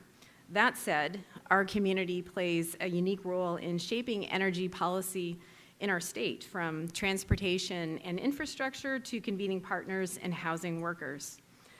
Not all of it, as we also know, is within our control, but there are definitely things we can do at the local level to partner, to advocate, and pursue innovation to mitigate those high costs. Every big project requires good partners, and we all know what's happening at the local level, and we can communicate and coordinate with partners at the state and federal level as well about what's needed here on the ground. Energy is one of the municipality's statewide legislative priorities, and thanks to the members of the Anchorage Assembly for approving the municipality's state legislative program on Tuesday. So we'll be advocating together in Juneau this session for energy. We're also looking for opportunities we can accomplish here on our own. For example, how can we make municipal buildings and vehicles more efficient? Where can we incorporate renewables or storage into our system? The Climate Action Plan has been dormant for a few years, and we're reviving it. We've also built a strong team on the administration that cares about these issues, and Nolan Klouda, our policy director, and Mark Spafford, our new deputy municipal manager, who will be overseeing enterprises and utilities. Both of them have experience and interest to pursue our energy goals in policy and in operations. And they are, of course, joined by several other municipal staff with relevant expertise that you'll be hearing from shortly. So thank you all for being here. There are already ways that the municipality is working to show leadership and save costs. We have waste to energy projects at the solid waste services facility, such as at the landfill, such as capturing landfill gas and using it to supply power to J-Bear. We have a hydropower utility with big ideas for pump storage.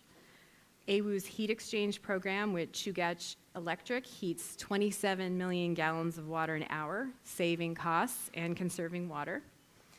And we want to explore and identify other actions we can take. Where else can we implement innovation and try new ideas?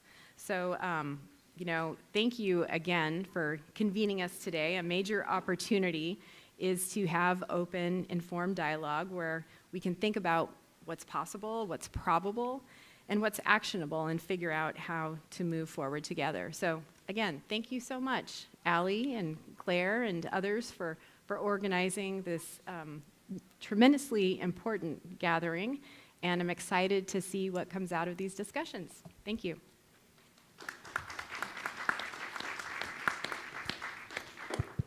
Great, thank you, Mayor LaFrance. So for this panel, we're looking to get some history for what the municipality has done since the Climate Action Plan was adopted and spark some hope. To start, I'd like to ask each panelist to take about 3 minutes to introduce themselves and share their history or experience with the Climate Action Plan. And I think it makes sense to start with Ms. Kilcoyne.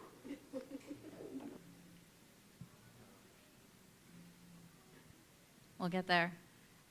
Thank you for having us and hosting this.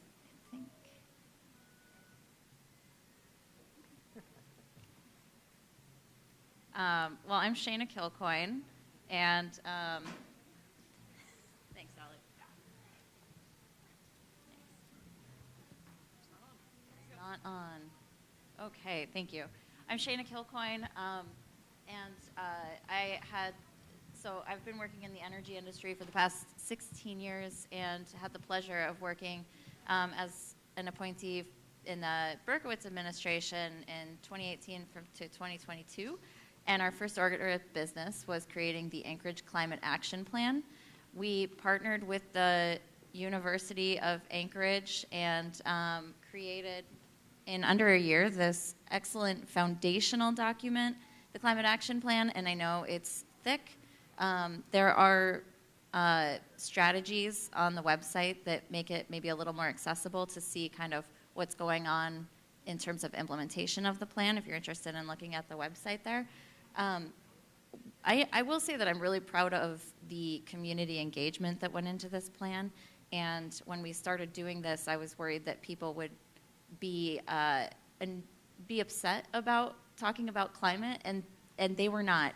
We went all across the city. We got hundreds of comments on the Climate Action Plan, and people were really interested and engaged, and I'm really proud of our community for that.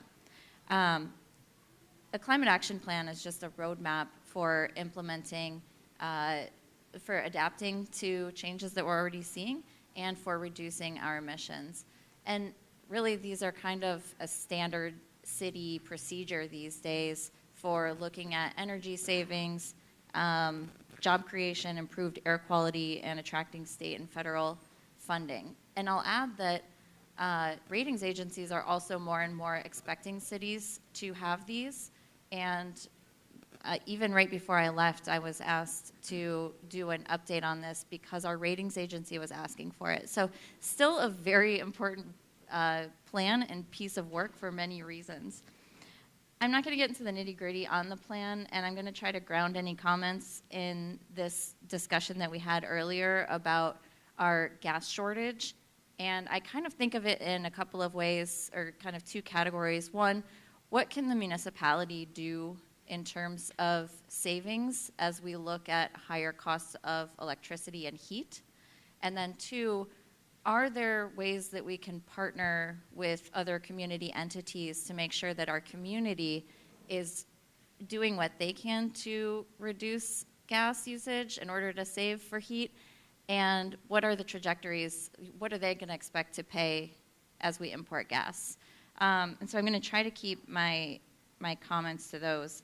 I will note that there's recent polling that says about 50% of people in Anchorage are not aware of the gas shortage, and 61% of them under $60,000 per year were not aware. So I think there's an issue with people who are going to have the highest impact, have the less knowledge about what's coming, and that's something to consider.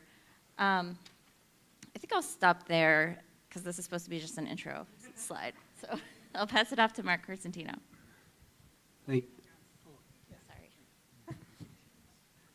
Thank you, Shannon. Oh, yeah. You want to go to the next slide, too? Thank you, I think. Okay, I'm Mark Corsentino. I'm the Anchorage Hydropower Utility Director and Waning Utility Director for AWWU, where I was the GM for, and still kind of am for the last several years, and I've been working for the utility for a long time. The Climate Action Plan came to me simply even as past AUGM, and the fact that it was a huge power consumer. You know, we use a lot of energy, and we also have a lot of potential to create clean energy too. And so Dave, the current acting general manager, Dave Percy, will talk more about that in a subsequent session. But I was asked to talk about some of the stuff in the Climate Action Plan and opportunities coming forward. I also have, with my brief introduction, 2 slides or handouts that were out there, and I think it's important for. I want to take a look and take a step back at those first. I think one of the things that Peter said, which is really important, is that there's got to be a comprehensive energy plan. And beyond just an integrated resource plan with just one utility, all of them need to collectively, with the municipality, work together for a comprehensive energy plan. And to understand that, you understand where we are. And I'm a geek because I'm an engineer by trade, so I look at numbers. You know, what is our overall demand, peak demand for energy? And then where do we want to diversify and split that up with available resources? Gas, hydro, wind, solar. What really we need to think about that a little more clearly, because it matters. And it matters because we are coming near a crisis. We also have to coalesce around an idea. Do we have a problem, and what is it? Be very clear in it. Peter also said another important thing. This is an objective, impartial statement. This is not any utility's fault. This is just the scenario that South Central Alaska is in. We have an issue where, to a degree, our rates, at least on the electric and if not gas, are not affordable now or near in the future because we have a reliability and availability supporters of our main power supply, natural gas. It's imminent. Now, there's solutions short-term and long-term, but they're not clear yet, you know, and there's not a clear path forward. And so we need to get creative in other ideas. And what's interesting, the Climate Action Plan from back in 2019, 2018, whenever it first came out, you know, it was pretty clear in that. There was a statement that said, over-reliance on one energy source leaves Anchorage vulnerable to price volatility and supply interruptions. That's here today.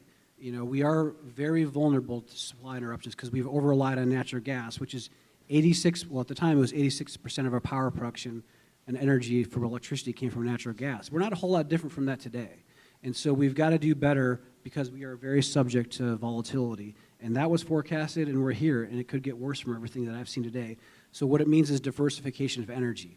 And right, wrong, or indifferent, one of the quickest, I mean, when I look at the rail belt utilities in Alaska at large, our electric rates are high already. And if they're going to invest in new generation outside gas, it's going to cause their rates to increase even further. They don't have the bandwidth to do that, so they're relying on independent power providers and to some degree themselves to do smaller renewable type projects. Now, most of the renewables are VREs, variable renewable energy sources, which are intermittent, not firm, so you've got to integrate them in a different manner, such as energy storage like batteries and pump storage hydro, which I'll get into in a minute. So the point there is we've got to diversify and think about that, but also understand just because you've got a 120 megawatt wind plant doesn't mean it's actually producing 120 megawatts. That's why the charts and the comprehensive energy plan become important. You have capacity factors. You may not curtail wind so much anymore with energy storage, whether it's pump storage, hydro, or battery, but you still may run into the issue where you just don't have the capacity when the wind and the solar aren't playing. And you know, usually when you look at gas and nuclear, for instance, those things are almost 100% capacity factors. They can always burn power as long as you've got the fuel, like gas. So gas may not be 100% capacity factor anymore. But when it comes to hydro, for instance, you know, most of the plants here are about 50% capacity. Dixon will increase the capacity of Bradley Lake. Wind and solar, they're in that 20 to 30% capacity factor range. So just because it's rated at 120, you're only going to get 20% or 30% of that, generally speaking. So that matters. So again, I think one of the recommendations was a comprehensive energy plan from one of the legislators. I think that's important, and the MOA should participate in that with all the other utilities, and there's a lot of options there. Pump storage hydro becomes into play because the Imuni is the majority owner in Klouda Lake. And there was a study looked at back in 2020 to do a very grand, elaborate pump storage hydro scheme on the order of a couple $2 billion in that range to really store all the energy for the rail belt for a long period of time. Pump storage hydro is like a battery energy storage system, only it's different in the fact that it's long-term storage availability. It can do all the short-term stuff, provide spin reserve. It can certainly make VREs more firm because you always have a demand that you can put water in place in a reservoir. The challenge is the grand scheme was expensive, and we were already at a point where things are expensive. So we scaled it back, and we're going to study this in the near-term future per the Fish and Wildlife Program, per the governor's directive, are there other options to scale that back immensely to get something online sooner and more economically that can really help us? And it helps us in two ways. Again, it really helps us in this energy scenario because if you have storage for VREs, it really enhances VREs and it makes them more valuable. It actually prevents any curtailment. And unlike BESSes are great, don't get me wrong, they're very responsive, but they're also really expensive too. And they don't have long-term storage either. You know, you get 2 hours, and the more cycles you get with the battery, the less life it gets, from 10 to 20 years. And then they're expensive to put back on the line. So they're just different. BESS is a very good thing, don't get me wrong, fast, responsive, but long-term pump storage hydro, which is the #1 energy storage solution in the United States at over 90%, is really king. And really we want to look at that. Alaska's actually primed really well for pump storage hydro because you got water and topography, which is really the main two things you need. And so we're really in a good position. We want to look at this. And the other thing too that's really important for the municipality, especially with the climate action plan, is environmental issues. And it really gives Klouda an opportunity to really reshape and model hydro as an opportunity to save hydro in the realm that hydro is really clean and renewable, but it's got a bad reputation for fish and wildlife. We want to fix that, and Klouda gives us an option. And I'll close my mouth at this point because it gives other people an opportunity to talk. I was going to say, we've got quite the pitch for hydro, so what can we hear about solar? Hi, I am Brendan Babb. I'm the Chief Innovation Officer for the Municipality of Anchorage, and I'm lucky also to have an innovation team, and Ben Matheson's in the back. He's our data analyst. And that's pretty much, and I love saving energy and saving money and helping people. He really does. Yeah, he really does. I'm Bill Falsey. I am currently the Chief Administrative Officer for the Municipality of Anchorage, but I'm appearing today sort of in the Ghost of Christmas Past vein. I was the municipal manager in the Berkowitz and briefly in the Austin Quinn Davidson era, where we tried to step down the Climate Action Plan into some tangible projects. I wasn't directly involved in the creation of the plan itself, but among the things that we did were probably the biggest was selling ML&P to unify the utility into Chugach Electric, which probably has the biggest bang for the buck. But we're asked here today to talk a little bit about some solar plays. And so to give you the quick penny tour of what has already come, because it may set some direction for the future, we'll give you the quick rundown, and my hype man, Brendan Babb here, will jump in with the details as necessary. We got interested in putting solar panels on various municipal facilities for a variety of reasons, one of which was the Climate Action Plan, another of which was resiliency, because we also experienced a number of disasters while we were in office last go-around. And the biggest two, the one that we thought was easiest to sell, was just cost savings. So there are 4 projects on the big board now, and each of them tells a different story. The first that I'll talk about is the Maintenance and Operations Warehouse, which has solar panels on it today, which might have been the first to go, but it was really the proving grounds. It was the demonstration project where we could just get familiar with the technology, and it installed, and it worked, and all was well. So we kept plowing ahead. The Rabbit Creek Fire Station was our first sort of resiliency project. Fire stations, it turns out, are pretty good for solar panel projects because they are 24/7 operation buildings. They're on all the time. So unlike folks are always looking at whether you could use roofs at schools, challenge there is that the schools are out for the summer and they don't operate at night.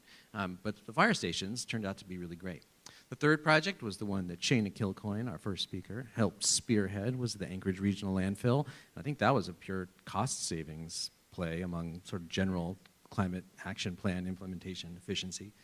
And then the last one is the top of the Egan Convention Center, which unfortunately is not very visible from the street, but at least at the time was the largest sort of freestanding solar installation. And that one had not only the cost-saving story, but also a marketability story. It turns out that when Visit Anchorage is going around and trying to get conventions to come to town, when they say, and this convention center is powered by renewable energy, that helps. So, having gotten off the ground with these 4, we thought we learned that a lot of them made economic sense, mostly those that were located in the then Chugach Electric Service Territory and not in the then Municipal Light and Power Service Territory. And we teed up a whole bunch of projects that would pay for themselves over time. It was about $2 million, and we included it on a bond in 2021, and that bond failed 53.5 to 46.5. Partly because I think the area-wide facilities bonds always has challenges, partly because that one included the word public bathrooms, which it turns out is a real challenge for people at the voting booth. And that's where the story sort of ended in 2020. But now we're picking it up again, and there's some things that are new. The first is Municipal Light and Power no longer exists and only has a vestigial remnant as the northern district of the new Chugach Electric, and that matters. Why, Brendan Babb? Because an RCA case that just went through, the rates are going to be very similar. The demand charge was $47 in the Chugach North area. It's dropping to $35, which is great. But also, the electricity rate was really cheap in the MLNP area, the Chugach North area. So solar did not pay back for like 70 years. So we didn't even look at Chugach North roofs when we did the original bond. Now they're going to be roughly the same, slightly cheaper in Chugach North because of a beluga gas field fee where they get a discount and it costs more in the south, but that's in the weeds. But basically, the demand charge is coming up in the south and going down in the north, and now solar is viable in all of Anchorage. So there's a certain payback. The other thing is, for the first time ever, cities can get tax rebates, energy tax rebates. This window just opened in 2023, the first day of 2023, and now you can get up to 70% back on projects. For most, it'll be 30% is the base rate. Alaska is an energy community because we're an oil and gas state, so we get an extra 10% right off the bat. And then there's stuff about domestic content. There's low-income areas, another 10%. The downtown area is 10%. So basically, there's a ton of money. It's Black Friday sale for renewable energy projects, and we need to launch them. I mean, there's a great window. It's uncapped. I mean, if we had $1 billion, we could microgrid every building in the Muni and get money back on that. So it's a great opportunity. Working for the bond, we did a lot of energy analysis with the innovation team. Things kind of paused during the pandemic, but we have 15-minute energy thanks to Chugach. They have a great energy resource. So we have 15-minute energy for most of our buildings. We can look at solar and battery together. There's a way to shave demand because our demand is $34. So every time you shave 1 kilowatt, you're saving $34. So they're super complex problems, but they're fun puzzles to try to solve. And we can figure out which buildings make the most sense to do. Financing is a challenge, and I'll throw it back to my hip-hop soulmate, Bill Falsey. Thank you, Flav.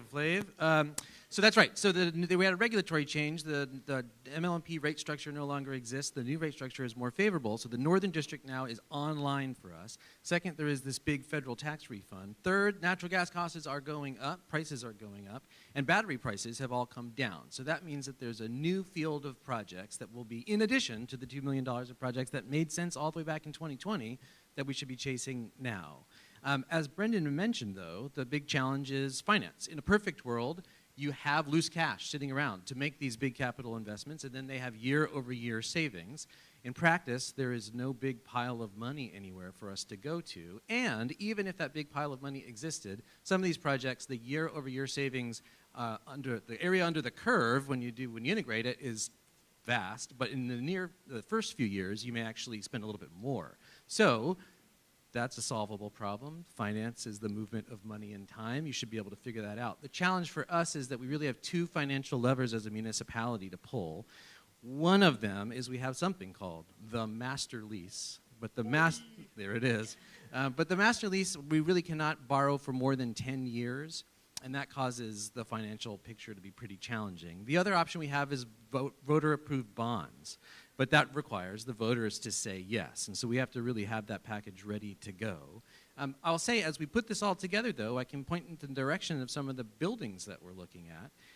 Now that we continue to look at all the fire stations because there is the resiliency benefit in addition to the cost savings benefit. Municipal buildings in the Northern District. The museum is now very interested in doing some sort of solar installation. Again, located in the old MLMP area. We're trying to figure out how to make that happen. And then there are two exceptions to the financial picture that I mentioned before. The first is the original design for the central transfer station and solid waste services was supposed to have solar panels. They were removed by the previous administration. Solid waste services is not tax supported, and so they sometimes have more options for their financials, and maybe we'll be able to restore that original design. And then the second is a unique feature of the municipality, which are convention centers. Due to a strange way in which the convention centers are funded, there is a big capital pot of money that's available at the Egan and Denina, and we've had some very preliminary, but I think very promising overtures, both with the folks who run the capital program at the convention centers and with our partners at Chugach Electric to see if there isn't a way that we can't find money-saving projects that are also marketable for the convention centers and that provide a kind of public good here. Because as we figure out which of these projects make sense and how to do them, we as a government can give that information away for free to all the other commercial players in town. This story is not a utility scale story, but it is a meaningful story and a thing that we can and should do. Great, thank you so much. I need to note for the record, we were joined by Mr. Solt at the lunch break. So what do we need to, and I think we started to hear part of it, to resurrect or give some life back to the Climate Action Plan? And in the previous panel, I asked if there were institutional or cultural barriers within the municipality, and I saw some hands go up to both. So as you answer that question around resurrecting the Climate Action Plan, if you know of institutional or cultural barriers within the MOA, please call them out, because I think I heard that loud and clear that those are often some of the barriers in addition to money. Whoever would like to start. I think because it's Climate Action Plan focused, I'll start. When we created this plan, we said that it would be updated every 5 years. So it was passed unanimously by the Assembly in 2019. Time for that 5-year update. I really think, too, that those shorter, more succinct strategies that we did for 2 years are a really accessible way to see what's going on in the plan and what is being done at the Muni at a really practical level. So that would be a good start, and that would take somebody to lead it. This was a pretty big effort. The university was amazing in working with it, but again, all of that public input was hugely important. We worked with I think all of the departments in the development of this, so that's when I started to get to know Mark and many of the Muni department heads, because a lot of what is in the plan is about how energy is used, and all of these departments are already thinking about how can we serve people better and how can we save money. And so they're already looking at their energy bill. So the good news is that the department's already thinking about this and are already doing it, and that's a great place to start. So working with them. And since I'm talking about departments, I'll add that under the Berkowitz and Quinn Davidson administrations, we had what was it called? All the departments were together, and we worked together, and we had lunch together. Care Bear Stare, I think is what it is. Sub-cabinet, thank you. Also called sub-cabinet. Yes. Which was just a way to check in and work on energy savings, way to serve people better under the Climate Action Plan. Then we stopped meeting in 2021, so that sub-cabinet is dormant. Here's an institutional barrier that I think is a little bit tricky. And when I was with the Muni, and I've been 2 years out of the Muni, so I'm going to be a little bit off on some of this probably. There was a user payer gap in terms of energy bills. So often you have users and operators of facilities that don't have any idea what energy costs. And that was actually, we tried to dig into that, and it's actually pretty tricky. AWU did a great job of this because they get to see their own bills, and they were very aware that these are really huge costs and that's something that they have control over. And so AWU, Solid Waste Services, when you have control and sight on your own bills and costs, you have a better idea of what you can do to lower those. But a lot of the facilities, there's that gap. And I just, to bring it back to the gas shortage, I've heard John Sims, actually on Nat Herz's podcast, say, I did a back of the envelope calculation, and if we're looking at a 30% increase in gas costs with imports for the ASD, NSTAR billed them $6 million in 2023. Almost $5 million of that was the cost of gas. If you add 30% increase, that's an additional $1.47 million annually. Similarly, Chugach is saying about 10%. Do those users and operators, maintenance operators, do they know what that means for the budget? And do they know what that means for their ability to control that? And there have been multiple energy audits for a lot of our buildings. Again, I'm going to go back to the municipality is doing an excellent job at energy efficiency. So they're saving money on LEDs. They're not putting in non-LEDs. They're hitting those like low-hanging fruit, but it's time when we're looking at heat. Solar is a lot about electricity. Heat is where the bigger cost increase is going to come from. And so we need to be looking at envelopes, boilers, efficiency, and those things are a little bit tougher to hit. It's not just, oh, that light is out, so we're going to replace it with an LED. And our maintenance and operations department is excellent at this, and I think they know what needs to happen, but again, these are big capital costs. So I think that's a really big opportunity for the municipality. And then I want to add that in terms of solar, when we're looking at the cost of solar, when we were looking at Rabbit Creek and the landfill, we were looking at costs today of electricity, so we have to beat that cost today. We're going to be importing gas in a couple of years, so let's actually look at that future cost of energy, which we will be seeing in the very near future. Yeah, I just want to add on to what Shana said. M&O, our maintenance and operations group, they do a fantastic job. So institutionally, they're already doing this because they pay everyone's electricity bill and their budget never goes up. So out of necessity, they are figuring out ways to save money. They're doing on-demand hot water heaters. They're doing things more complicated. They are doing a fantastic job. And there's a, my dad was always like yelling at me to turn the lights off in my room when I left. We don't have that because M&O is paying the bill for everyone. So if your department saves energy, it doesn't impact your budget. If you use a ton of energy, it doesn't impact your budget. So it's hard for people to kind of see that. But I would say M&O is doing a really good job. Institutionally, people are already doing this just out of saving money. Culturally, I mean, it's just a lot of this energy stuff it's just cheaper. The renewable stuff is just cheaper. Like we're an oil and gas state, but a lot of this stuff just makes financial sense. There's no other part to it. And just to put a little bit more meat on the bones of particulars, I think the Assembly either just approved or is about to see on its agenda that there is an AMATS-funded update to a climate action plan that's transportation-specific. So there's at least a piece of the plan that's now going to be updated. And then institutionally, of course, part of it is just a leadership direction. And so we're lucky to have a mayor now who has said this is a priority and put Nolan in charge of it and appointed people to the Civic Ventures Board that oversees the convention centers who are interested in doing things in this direction.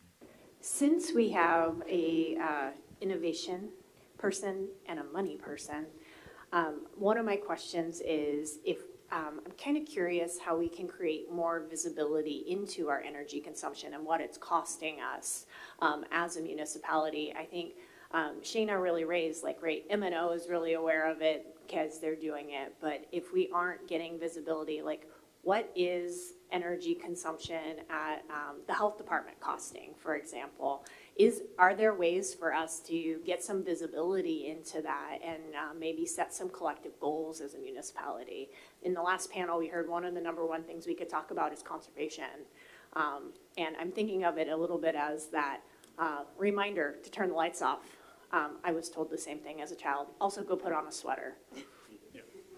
I mean, there are challenges just accounting-wise for doing some of the stuff the way the budgets are. I think we can make people more aware. M&O has a good idea of who's using energy.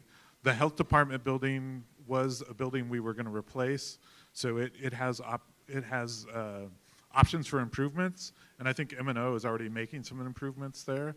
The other thing I'd add is that solar, to what Shana was saying, solar saves you money further down the line. Each year it saves you more and more money as electricity costs go up. But battery is a good way, battery and solar is a good way to bridge that, because battery will pay back much quicker. It doesn't reduce the greenhouse gases. It just shifts when you're using those electrons. But it does pay back and can get up to 70% back or 60% back on projects from this direct pay. So you can use battery and solar for battery to save money early, and then solar saves more at the end. On the, as far as what you can do to figure out which departments have how much money spent in electricity and gas, so we did tackle that, and it's been years in the making, and there is some challenges. You talked about hurdles and barriers, and part of it is, most of the utilities, whether it's NSTAR, CHIGATCH, MEA, they have their dashboard. So you have the data available, but the problem is that the MOA, finance, everything goes to finance first, right? And so you get paper back and you redo it. It's not finance's fault. This is just the way it's always been, right? I don't know for how long we've been a city. So you have to data mine that stuff, which is inefficient, so you're reworking the same data again. We really need to collaborate better with the utilities and figure out how the departments can see that. Because if they don't see the benefit directly because they can't see the data, it's hard. As the GM, I struggled at AWU for the longest time. How much money are we spending on gas and electric every year? I know what it is now. It's several $1 million, but it's a work every time to rework it. It's putting stuff on spreadsheets from paper bills, and that's inefficient. So we've got to figure out a better way to, I don't know how to do that with SAP. You would think you'd be able to, but who knows? I mean, it's just technology. So this is where we need to get new young people who understand databases and spreadsheets and want to do this. I don't care if they have a college degree or not. Just be tech savvy and be able to work with the stuff that us older curmudgeons don't know how to do as well as the younger crowd does. So we have another question. Ms. Brawley? Thanks. I was flipping through the climate action plan and looking at it. I'm going to bring it back to housing because that's what I do. There's a land use and transportation section, and curiously it says things like we should be having more efficient land use patterns. We should be reusing land we already have. And so I think that's work that we're doing outside of this context to really make our city more efficient as a system as a whole. But I'm curious from your guys' perspective, where do you see opportunities, because that's really private sector is the housing. Where do we see opportunities with either our own facilities or the amount of time that we put folks on the road, for example, or just driving around? Because I'm thinking of the question about our fleet, looking at moving to electric, and I think it's a valid question to ask, is that the right move at this time?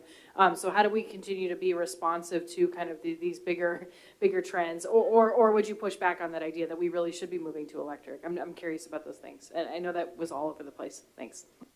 Bill, you want to take that topic? Because we've had those discussions, and part of it's the infrastructure's not there yet, the electrical infrastructure, the charging stations. So don't put the cart before the horse on the electrical vehicle stuff. But I think it's something that we want to contemplate, continue to move forward on, but I don't know where that landed, but that conversation has happened even when Bill started on day one back, and we all brought our feedback, yeah, there's value in doing that, but really it's where's the infrastructure. And then, of course, what Nat said is fairly true. We got to be careful.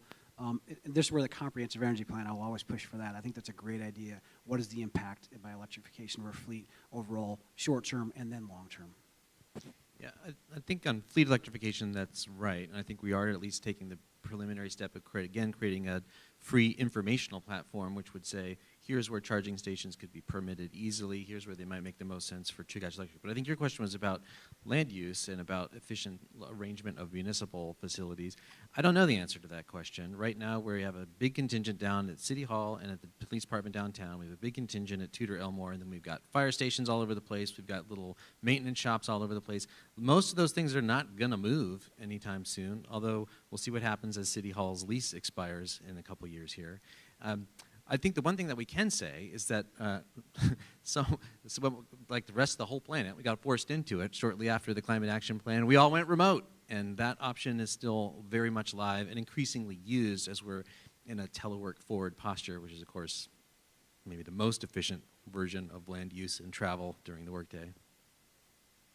If I could take a tangent on that a little bit, which is more towards, I think, the private sector. We do follow the 2018 International Energy Council of Codes, IECC. Sorry, I don't know what that stands for. It's a national created code that you can adopt. It's energy efficiency standards and that we build to. We could go to the 2021 codes, which are a little bit higher, at least consider that. And then I understand that there are some issues that could be done to streamline our permitting process for solar. And those are very practical things that I think we could be looking at. Thank you. Mr. Solt? Yeah, I know we're short on time, so I'll keep it more as a comment. I appreciate the discussion around the economics of solar, wind, reducing greenhouse gases. I read this more as MOA as a power producer. We already require EV charging stations inside new homes, new construction. Is there a way to, start looking at requiring solar or incentivizing LED lighting, more and more to reduce our energy consumption, because I'm more focused on every electron we save is also a molecule of gas we don't pull out of the ground. And in reality, that's our finite resource. Dollars play in a factor, but there's only so much gas. Okay. Does anyone want to comment on that briefly? And then we're going to have to shift gears. So I would say the state of Alaska, as part of the Inflation Reduction Act, is going to introduce rebate standards for residents. That keeps getting a little delayed. New York, some other states have rolled them out. And the municipality can play a role in making those easier. If you are getting a heat pump or you're getting a heat pump hot water thing, we should make it so residents can easily and quickly install that stuff if they want to. And because it has been kind of delayed, we have a little more time to look at, try to figure out what's going to come from the state when they release that and make that easier. Because if we have everyone saving electricity, as you're saying, we're pushing off some of the gas decisions. I mean, we need to make the gas decisions, but at least we can keep some in the ground and keep moving forward there. And also, I just wanted to shout out Shay, who runs M&O. He's in the back there and has done a fantastic job. All right. Well, thank you all so much. I think it's really great insights you've offered us today. Don't be surprised when you get follow-up emails from members with other keen ideas off of what you've already discussed. With that, we'll transition over to a second session focused on municipal operations. Mr. Johnson. Yeah, thank you very much. Oh, first off, let's thank the panel for being up here in the conversation. I did want to say, there's always money in the demands. I'd like to go ahead and invite the folks from our next panel to move on up to the green couches. And then also for those of you who are riding it out with us here for the long haul, just so you know, we will give you a break after this panel. So thanks for bearing with us.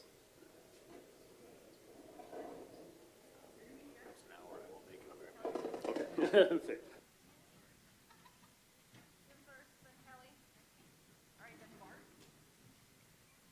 David, I have you over here. Perfect. And so, Kent, you get to sit between Bart and David, wherever you like. I'm going to use the control. Okay, I'll put For those of you that submitted a slide, just cue me and I'll pull it up. And you should see it up here. Thank you. All right, thank you everybody. For our next session, we're going to look at operations of the municipality and explore how departments are approaching energy consumption and production in their work. So we will ask each panelist to take about 3 minutes to introduce yourself and tell us what are the biggest ways your department and or your operations consume power.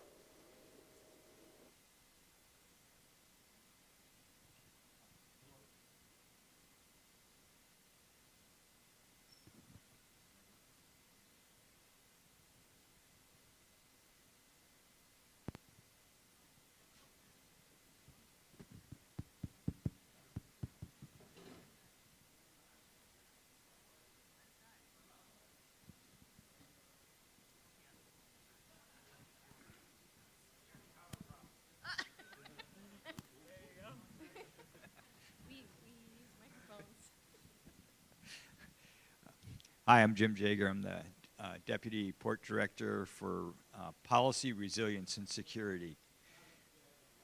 Port of Alaska is really involved in the energy business or the power business, both as a consumer and as on the supply side. So everything that we're doing is looking at it from both directions. We're an energy consumer in that the port and its users use a tremendous amount of power to support cargo operations at the port, but we're also very much a power supply and logistics company or business because more than half of the tonnage at Port of Alaska is fuel. So if you want energy, you know, whether it be 75% of the fuel at the airport or all of the fuel at JBER, we are very much in the energy business. What we're doing right now, we have a number of initiatives going on. Overall, we call it our port power plan that we're developing. It's really more of a port power strategy. We are in the process of developing the port as a microgrid that can exist outside of the grid during the event of power shortages, grid outages, that sort of thing. We are in the process of developing an energy storage system, a BESS. We are working to have emergency backup generation on the port so that if the grid goes down or the power system fails, we can maintain cargo operations. We're also in the process of developing decarbonization strategies. How do we reduce the amount of carbon in our fuel sources? This is not just because we want to decarbonize, it's also because we're following the market and industry trends. Things like diesel fuel is going away and being replaced with something, whether it is batteries, hydrogen derivative fuels. Those things aren't clear yet, but we're working in that direction and positioning the port to adapt these new markets. So good afternoon. Thank you for the opportunity. I'm Kelly Toth, Acting Director of Solid Waste Services. And we, if you've ever heard a presentation from me, you've always heard me say trash is treasure, because it is. And now it's becoming a resource that now is being elevated and getting some attention, which is really exciting. While we do have a lot of trucks on the road, if you've seen those big red trucks running back and forth, we also, so besides the regular fuel and electricity, the exciting part is, like Jim is saying, we do produce then the landfill gas. We're capturing that landfill gas, and with relationships with Doyon running the landfill gas to energy plant, and to Assemblymember Branga's comments earlier, we are stinky, and we know it. And we know we can do a much better job collecting and capturing that gas. And instead of just flaring it off, we are talking about how can we capture that methane and the landfill gas and turn it for good. And that really is part of SWS's main, one of our mission points is to be able to be efficient and effective and innovative. And that is part of where SWS is moving in the future. You've also heard multiple times waste to energy, and I can't wait to keep talking more about that. You've heard the new Municipal Deputy Director, Mr. Mark Spafford, and I'll be presenting at the Chamber of Commerce on February 3rd on getting into the weeds with waste to energy. We also have our 2 EV pilot project trucks that we're working on, and so much more. So there's so much opportunity, and it is a great opportunity to be able to contribute more to this gap that we do have. You know, we bury 2 million pounds of waste a day. That is a tremendous opportunity. We also generate 100, on average, we move about 112,000 gallons a day of leachate that we produce, and we have to process. So there's a lot of challenges out there, but there's a lot of opportunities, and I can't wait to get more into it with you. Thank you. Can you hear me? Okay. My name is Bart Rudolph. I'm the Acting Director of the Public Transportation Department. For the last 9 years, I've been the planning manager there, primarily focused on scheduling, route efficiency, realignments, things of that nature. But we have 14 fixed routes and 63 total buses, but on any given point of the day, there's probably about 40 of our buses on the road. So our main energy source is obviously diesel gas. So annually, we use about 550,000 gallons of diesel fuel and about 30,000 gallons of unleaded fuel for our support vehicles. So some of the things that we're doing, we have about 2.8 million rides a year and about 12,000 riders per day that use our system. So the Climate Action Plan talks about less about the transition to electric or alternative fuel buses, but really getting people to use transportation and making public transportation a viable option. And I really feel like that's where our focus is at the department at this point, that we know that a handful of people on the bus is going to be better than them driving their single occupancy vehicle, regardless of the fuel source, until everyone's driving an alternative fuel source car. But for the time being and for the near future, that is the case. Collective commuting is more efficient. So we're doing a few things right now. One of them is an alternative fuel study that will be kicking off next year, and that will be to examine, should we go to an alternative fuel for future buses? What would that fuel be? Is it CNG? Is it battery electric? Is it hydrogen? And then what would the infrastructure take to put that in place? We also have a rideshare program, which is kind of like the underrated hero of our department that not a lot of people know about, and that is where a lot of emission reduction really comes from. We have 98 van pools that travel from the Mat-Su Valley into the Anchorage area, and of that, 567 people participate. So if you do the math, that's 469 single occupancy vehicles taken off the Glen Highway every single day. And so over a course of a month, 1 month, that saves 650,000 vehicle miles. So programs like that are low-hanging fruit, that are available now, are the things that we're primarily focused on.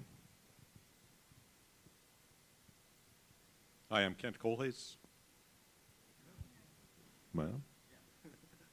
I'm Kent Kohlhaas. I'm the Director of Public Works for the city, and under that umbrella are maintenance and operations, and Shay got a well-deserved recognition for the work he does there, as well as PM&E, the department that designs and builds roads and other related infrastructure, and the traffic department that manages our traffic signals, our stop signs, contributes or really guides how the traffic flow is managed and developed through the city. So with that, I think just touching on our footprint for informational purposes, we have about 1,050 vehicles that are under that umbrella. That does not include the utilities, and it doesn't include the bus fleet. It just includes general government, APD, heavy equipment, parks and recreation vehicles, and things like that. So we have 132 buildings that comprise about 3.15 million square feet, and fuel usage, we use, I would guess, around 700,000 gallons a year right now. We have spent $2.1 million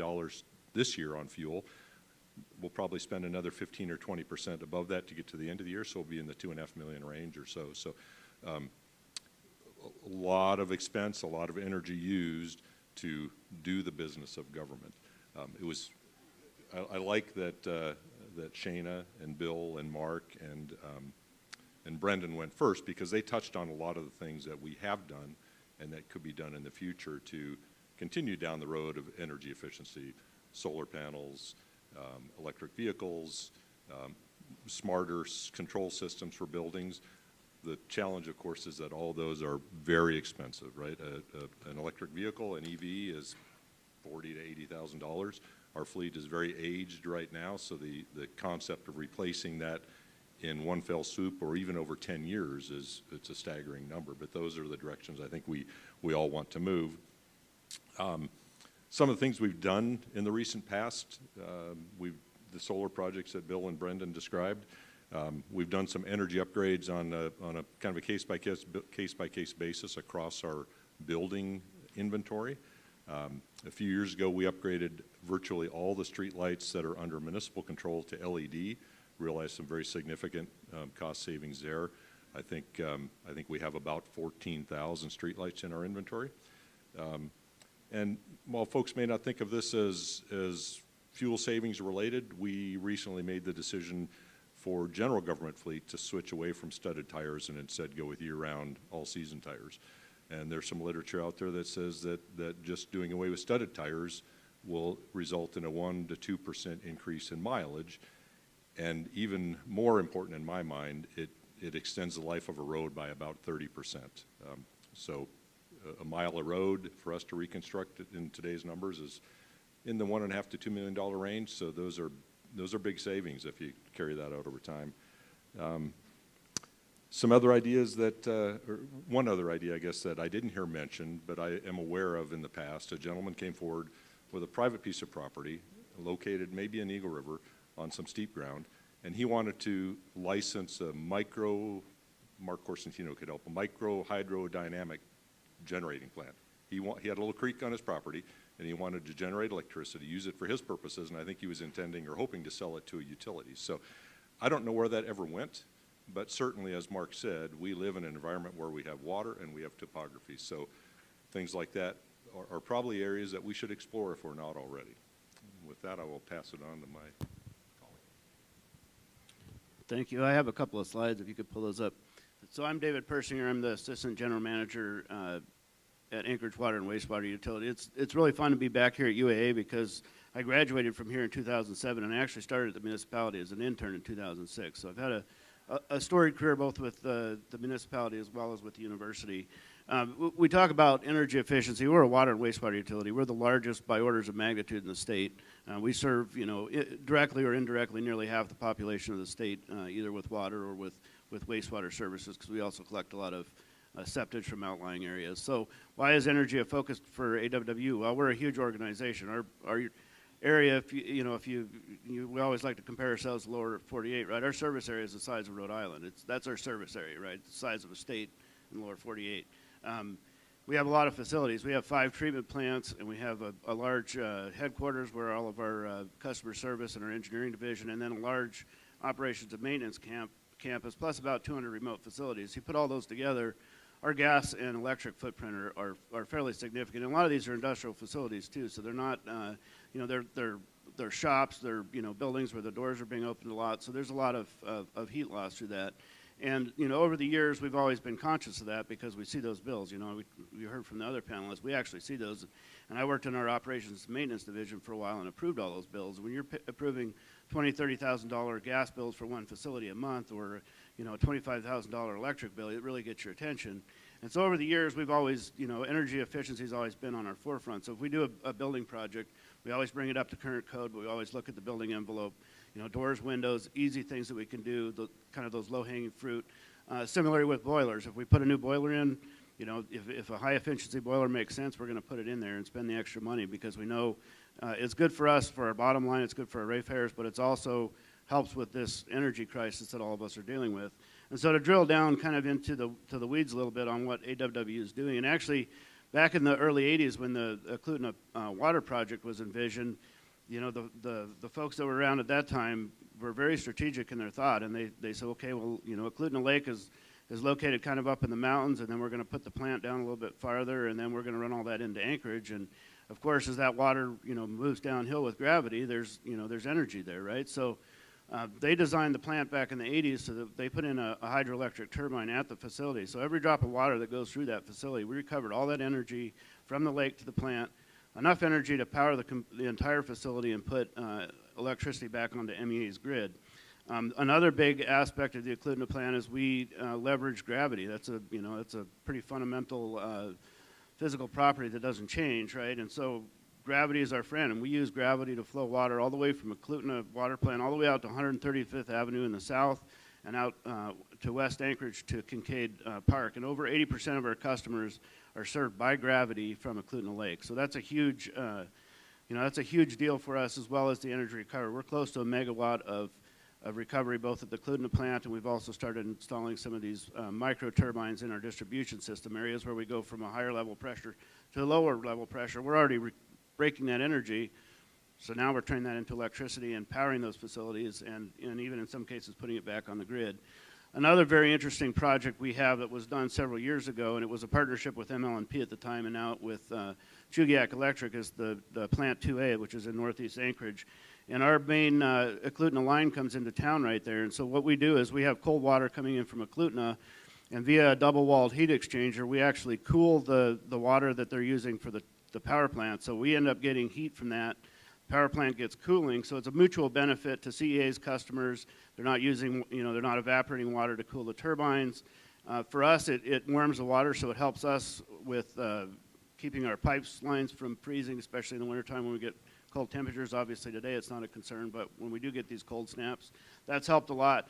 It's also helping our customers as well, because if you've got a gas water heater in your house and you're heating the water from 40 degrees up to 120 degrees versus doing it from 60 degrees up to 100 degrees, that temperature differential gets smaller, and so it helps consumers as well.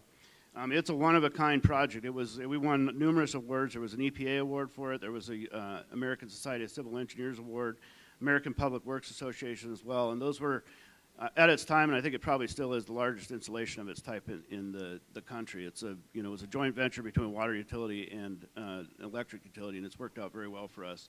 And then going forward, our strategic plan is envisioning, more of these hydroelectric turbines, these small turbines in our system. We're also looking at waste energy. You heard Kelly talk about that.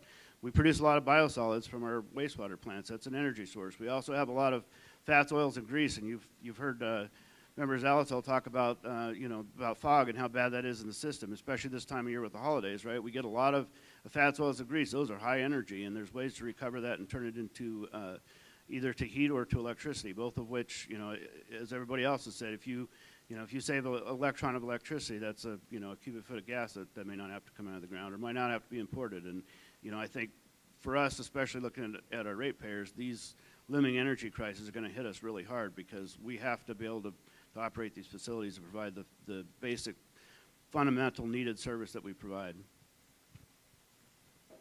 All right, thank you for that. Open it up to questions. First in the queue, I have Member Salt.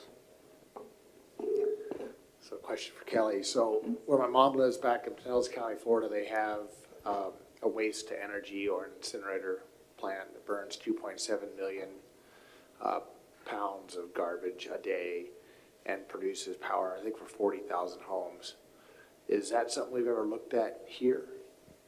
Yes, thank you, Member Salt, for the question.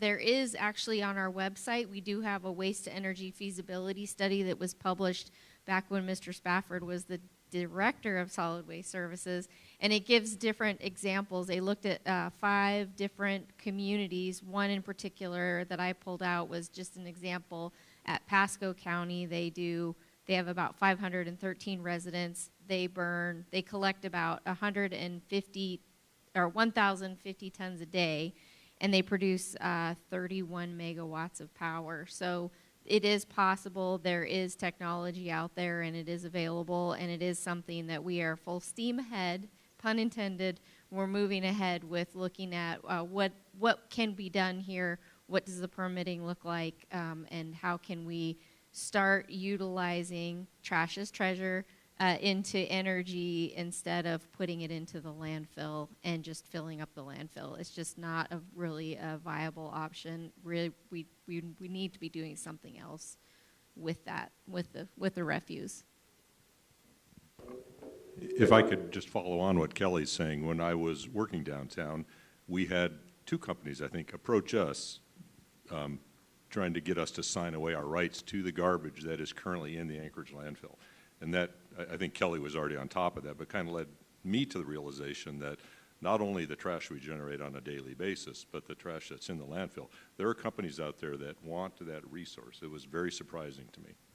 In addition to that, they were looking at wanting the methane from the landfill gas.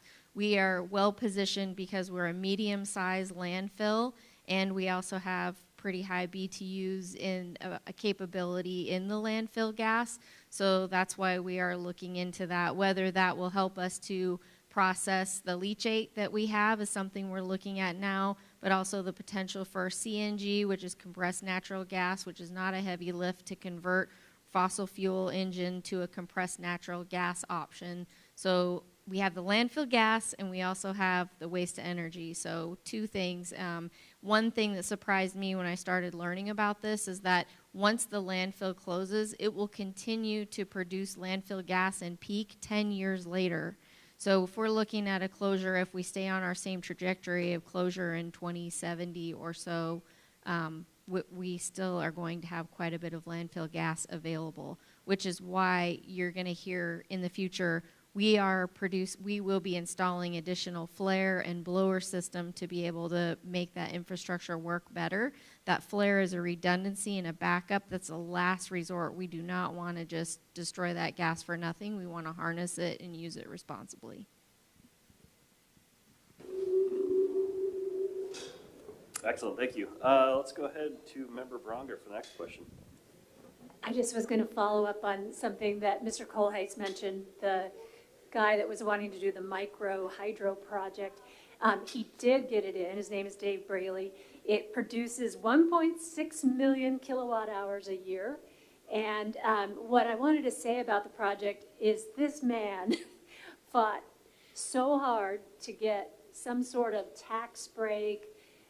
There just really is nothing available for people with small projects like that. And it would be really cool to get the opportunity for more of that small producer to move forward, because it's pretty remarkable. And the other thing I was going to ask you, so 10 years the methane gas, so that would mean, so earlier I asked about Merrill Field doesn't have any that you can harness anymore because that's too far gone from. Okay, thank you for the question, Member Bronga. So Merrill Field, right now we have a gas migration system, which is very different than the actual gas. It's an intentional gas collection system that we have at the landfill right now. And we are looking at options and opportunities. We're working very closely with Kent's group there, as well as Merrill Field, to talk about ways that, you know, we can harness what is there. So that is not off the table. It's very small. It's a very small footprint, but there are farms in the lower 48 that produce about 300 SCFM of gas, and they harness it and they utilize it. So we are looking into opportunities to perhaps harness some of that from Merrill Field as well. Thanks for the question. All right, thank you. Next up, I have Member Brawley. Thanks. I have two questions, and actually I should have asked the prior group as well. The funding is obviously a common challenge, especially for operations funding, but really the capital funding too. I think you all brought that up at some point. I'm wondering what opportunities there are for grants, you know, Department of Energy, others, and I know that the mayor's working on creating a grants team, which I believe would be working. So I wonder, especially for the utilities, have you guys been pursuing grants already? Because maybe you have more capacity to do that, or what opportunity you see there. And then the other funding question, to Mr. Persinger's point, you know, saying that even if we have to pay a little more up front, we get something that will have cost savings in the long run. I wondered if you guys know of any kind of code or procurement process challenges, because I know generally government says you have to get the cheapest thing, right, the lowest cost. And I know there's some allowances there, but I wonder, again, just thinking of things that we can focus on in the future, are there things in our codes that are getting in the way of us making kind of good long-term investments because it requires more cost up front? So grants and procurement. Thanks. So I can answer I think I can take a shot at both of those. So on the grant front, Anchorage Water and Wastewater Utility has been very proactive in the last several years in procuring grants, particularly through the congressionally delegated spending avenue. Most of those have been looking at, you know, larger projects to you know, provide water and sewer in areas that are underserved or have you know, challenges with potentially contaminated wells or things like that. And so, you know, I think there's opportunity for that. I know there's a lot of things on the energy side. There's, you know, recently been an election, so that may change some of the, you know, the grant funding mechanisms coming up. But I definitely think there's opportunity for that. And then on your other question, can you repeat that? Yeah, really just asking, triggered by your idea that you have to spend more for a more energy efficient item. Do our procurement codes get in the way because they tend to say you need to go with the lowest cost? I would say not necessarily, because there's a lot of methods under, you know, the current municipal code to procure things. You know, it's not always the, you know, design bid build where a low bidder is the you know, the one that has to get the project. And a lot of it happens in the design too. I mean, when we look at these, you know, I talked about boilers, for example. You know, if we're looking at that, we're going to run the numbers, and you know, if it pays off then we'll bid a project. You know, to have, you know, we want these types of high, you know, efficiency boilers, and then we get that. So I think there's opportunity for more, you know, public-private partnerships. I talked about the ML&P or the CEA partnership we have. You know, that's been a very successful one. I think there's other opportunities. There's a lot of companies out there now too that are, you know, kind of pushing, coming in and doing some of these things. You know, they talked about, you know, they want all the access to all the garbage. You know, those could work, but I think you got to somewhat be careful with those too, because sometimes they're not, you know, well thought out, and you can. There's been some, you know, historical places where that hasn't worked out necessarily really well.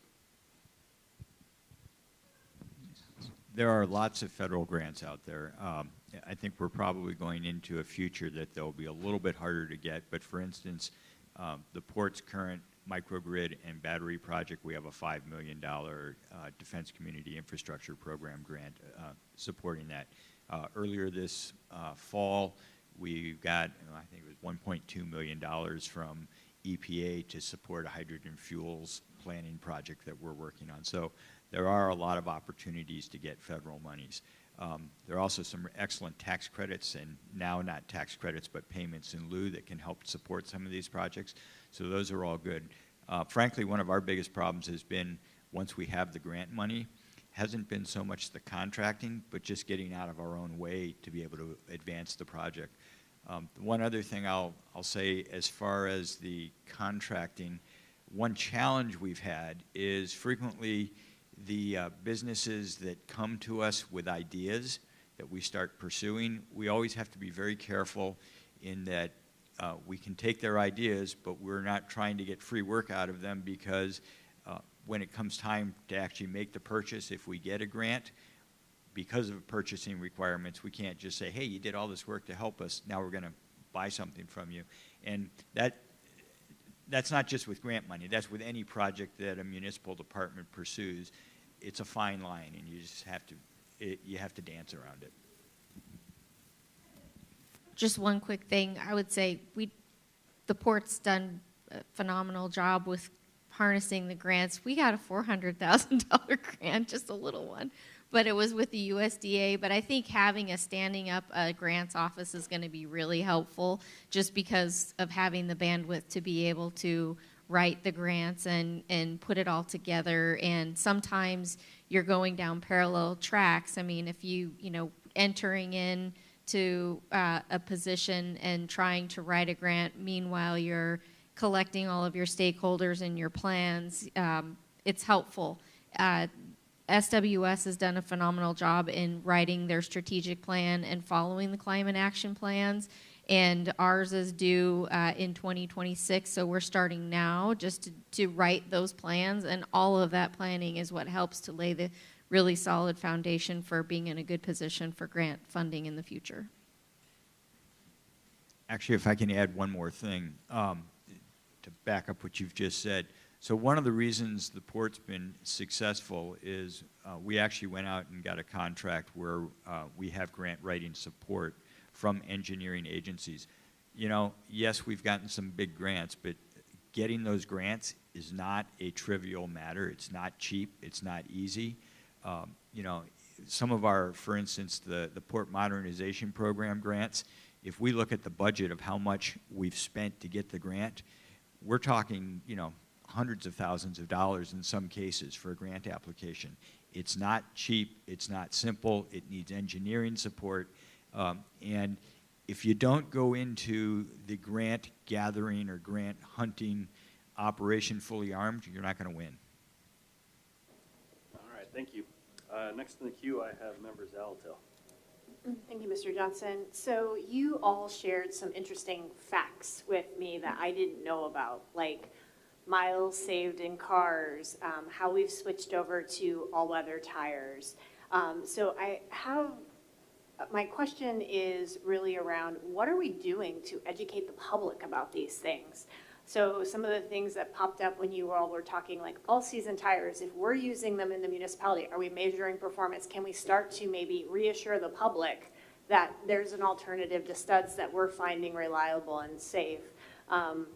Similarly, I wrote down, what's our current mode share for public transit, and what's our capacity? How much more do we have to go just with our existing resources? And then what is the impact of that? So I would like to hear about any of your ideas around, I think the greatest public campaign we have is the landfill doomsday clock.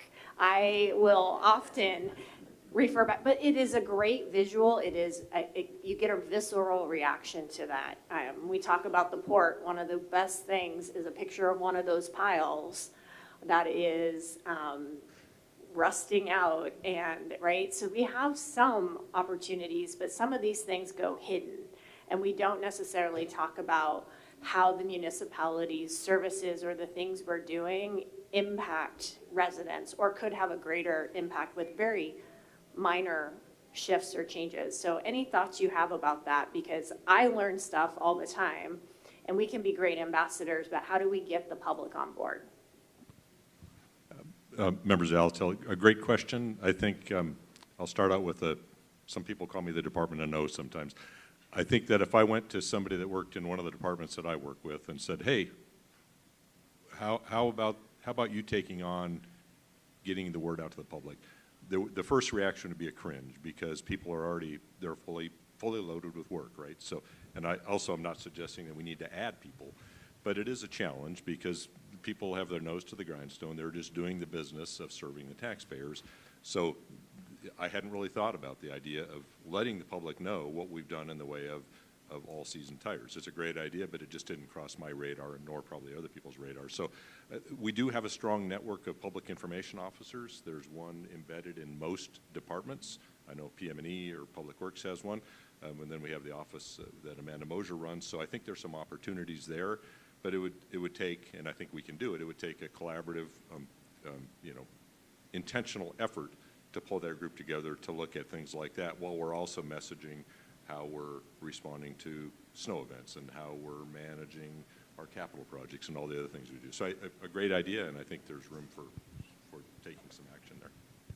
Yeah, and I would just like to add to what Ken said. I think, especially from the water and wastewater realm, we've historically always said, well, if we're not on the front page of the paper, we're doing a great job. If nobody sees what we're doing a great job, right? Water comes to your house, wastewater goes away, everything's great, right? Well, that dynamic's changed. We've got a lot of regulatory things. You've seen it with the lead copper rule and several other things that have come up recently. And I think it started small. Every presentation, we're always, talking about what we're doing and what service we provide and how great it is. And I think, it's just constantly getting that message out in any setting. Hey, where does your water come from? Well, I don't know. Let me tell you about that. Recently there was an article in the Alaska Business Magazine in November that I was a part of. So everywhere you can get out and get that message out, I think, and to Ken's point, a lot of times, in public service, we're always in a reactionary mode because, the rates just went up or the snow fell and, somebody's mad because of that, but we got to kind of get past that and really push our message out there that we are doing a lot of great things in the city. And it's not just, taxes are going up, rates are going up, the snow's not getting plowed. There's a lot of things going on behind the scenes. Yeah, I'll just, hello.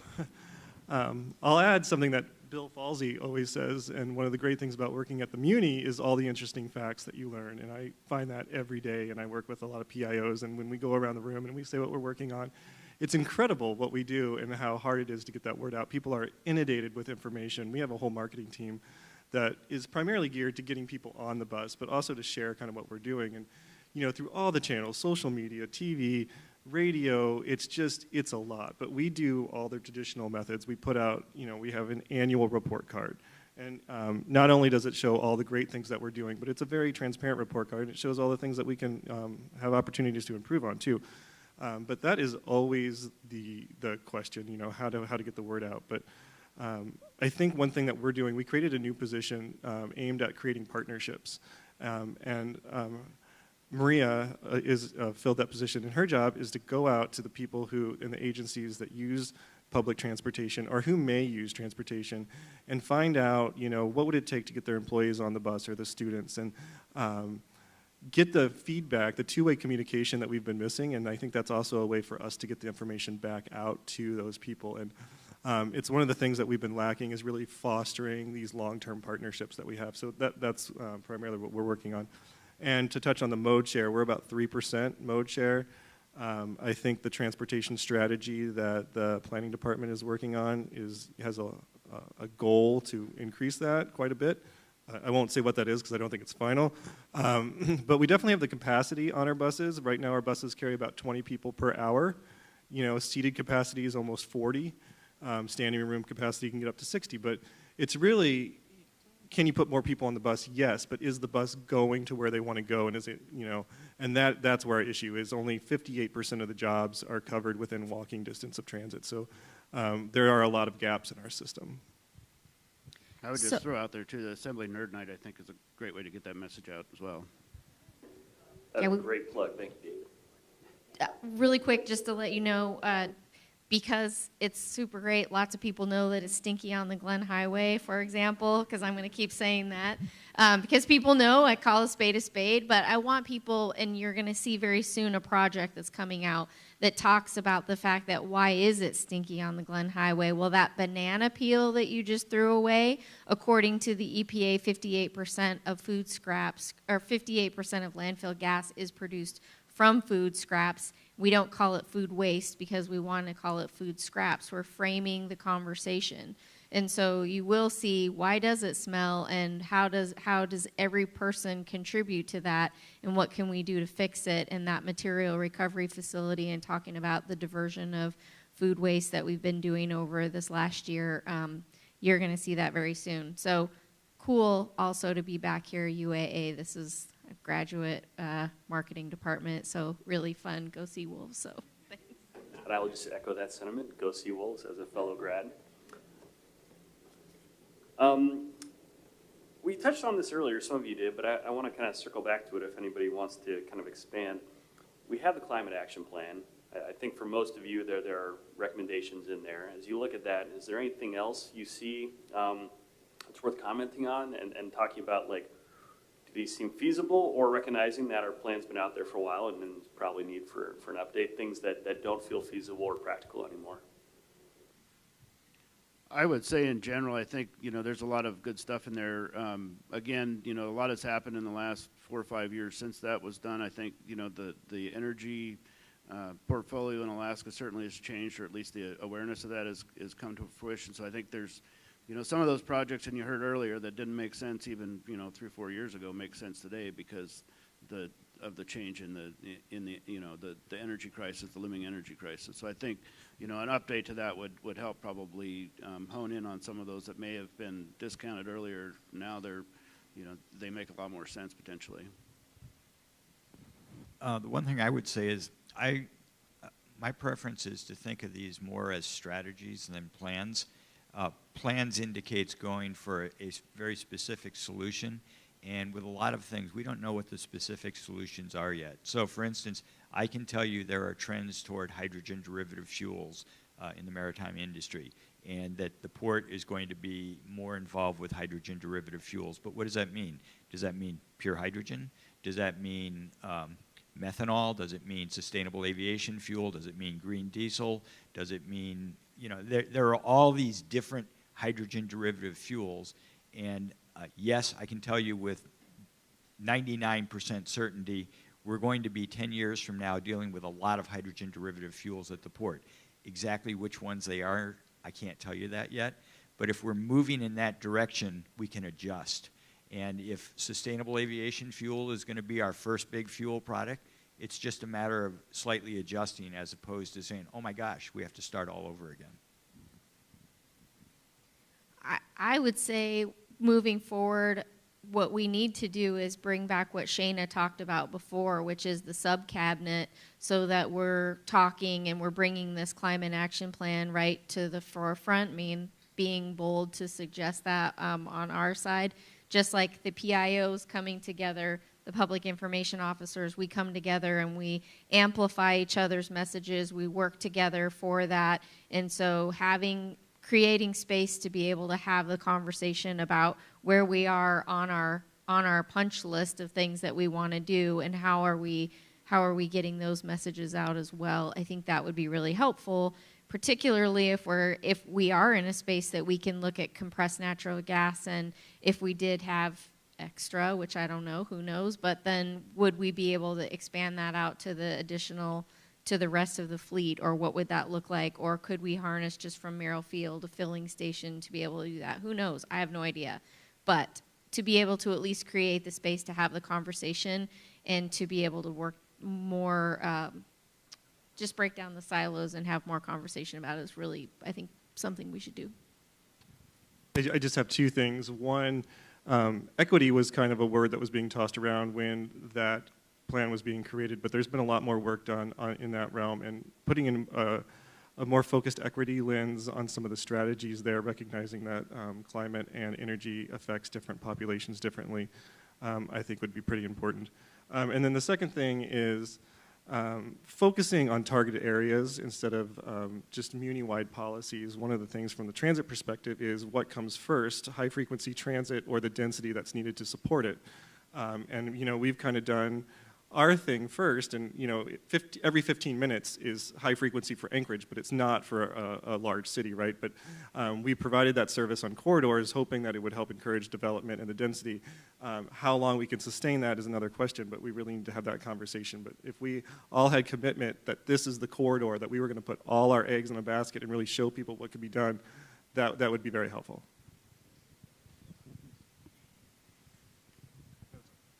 If I could add one more thing, I'm kind of playing on my earlier comment about, people are busy. So I think it's my job and Bart's and David's and others to make sure that the concept of energy efficiency across the board is at the forefront of the folks who do the work on the ground. Because they all care about our environment, they all care about the city, they all do a good job, but they may not be aware that our emphasis is for every project we do to put in a high-efficiency boiler. I know that Shea's folks are, but as an example, just to make sure that the message that everybody at the top is working on carries down to the folks who are actually doing things, because there are going to be great ideas that come out of people who are, designing buildings, plowing streets, whatever, that we may not think of. So I think conveying that message to the workforce and making an emphasis item, which Mayor LaFrance and her team are doing, I think is a good move. Actually, one last thing, if I could add, and a role that the Assembly might play is, as strategies are coming in, supporting the strategies more on a citywide basis. So, for example, at the port, we're looking at moving toward vehicle fuels that are hydrogen derivative fuels. It's a relatively simple thing to say, okay, we'll produce hydrogen. Right now, we can't buy hydrogen anywhere in South Central Alaska. There is not a source of hydrogen.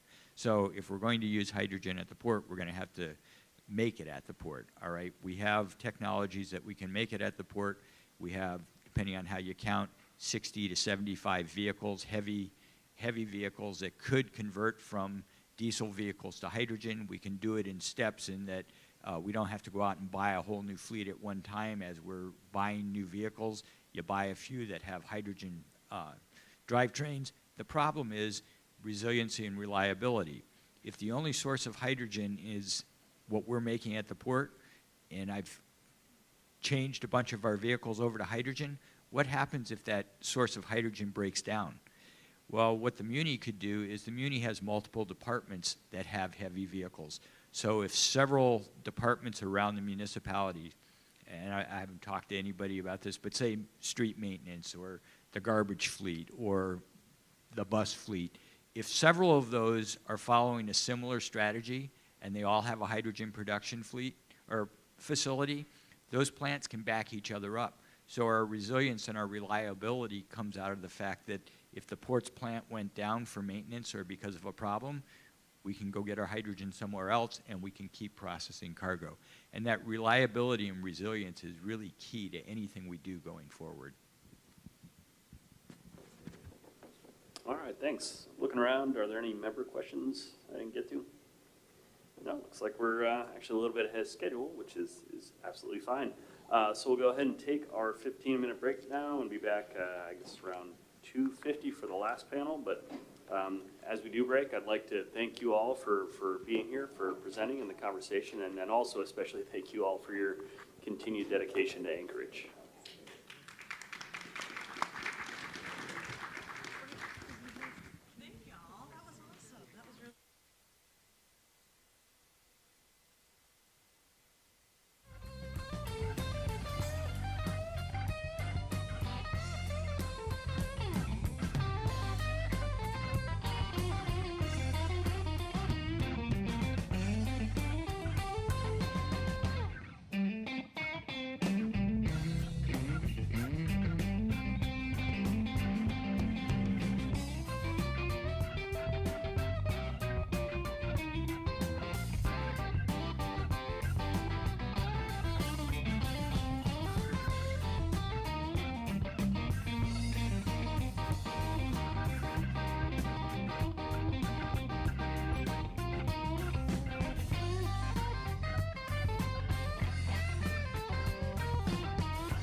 Well, it's an honor to be here at Centennial Hall, working for K2.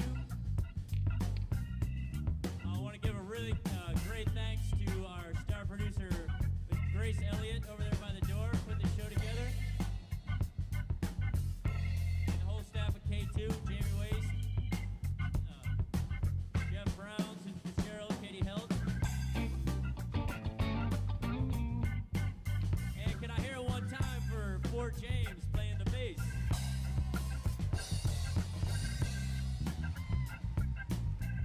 And how about for Alan Wicks on the drums?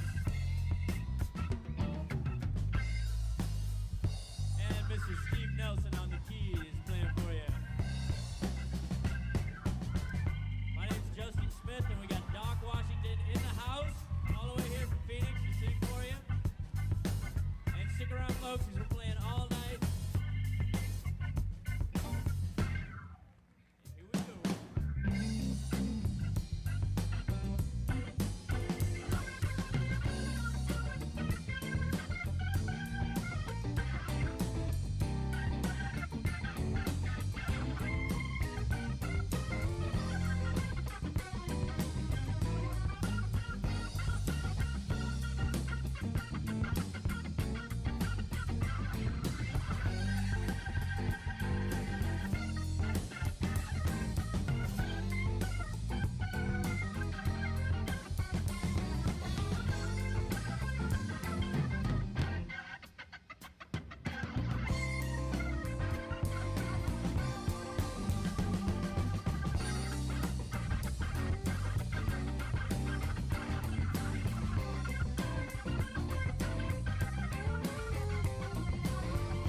Well, it's an honor to be here at Centennial Hall, working for K2.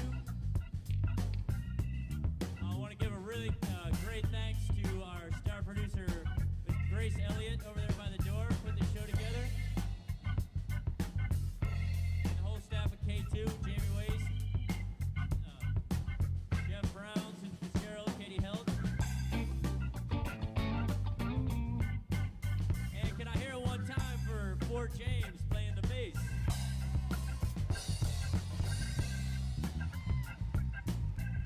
And how about for Alan Wicks on the drums? And Mr. Steve Nelson on the keys playing for you. My name's Justin Smith, and we got Doc Washington in the house, all the way here from Phoenix to sing for you. And stick around, folks, because we're playing all night.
All right, we're going to go ahead and reconvene. Welcome back. Always happy to hear all the chatter and connections being made during these breaks. Now that we've heard some proposals from the municipality about some solutions, we're going to look toward what we can do towards pushing things forward. This panel, I think, is always the most fun, which is what are our community partners doing? Our community partners are often a catalyst for pushing government to do more. So we're going to ask each panelist to take a few minutes to introduce themselves and tell us, is there hope?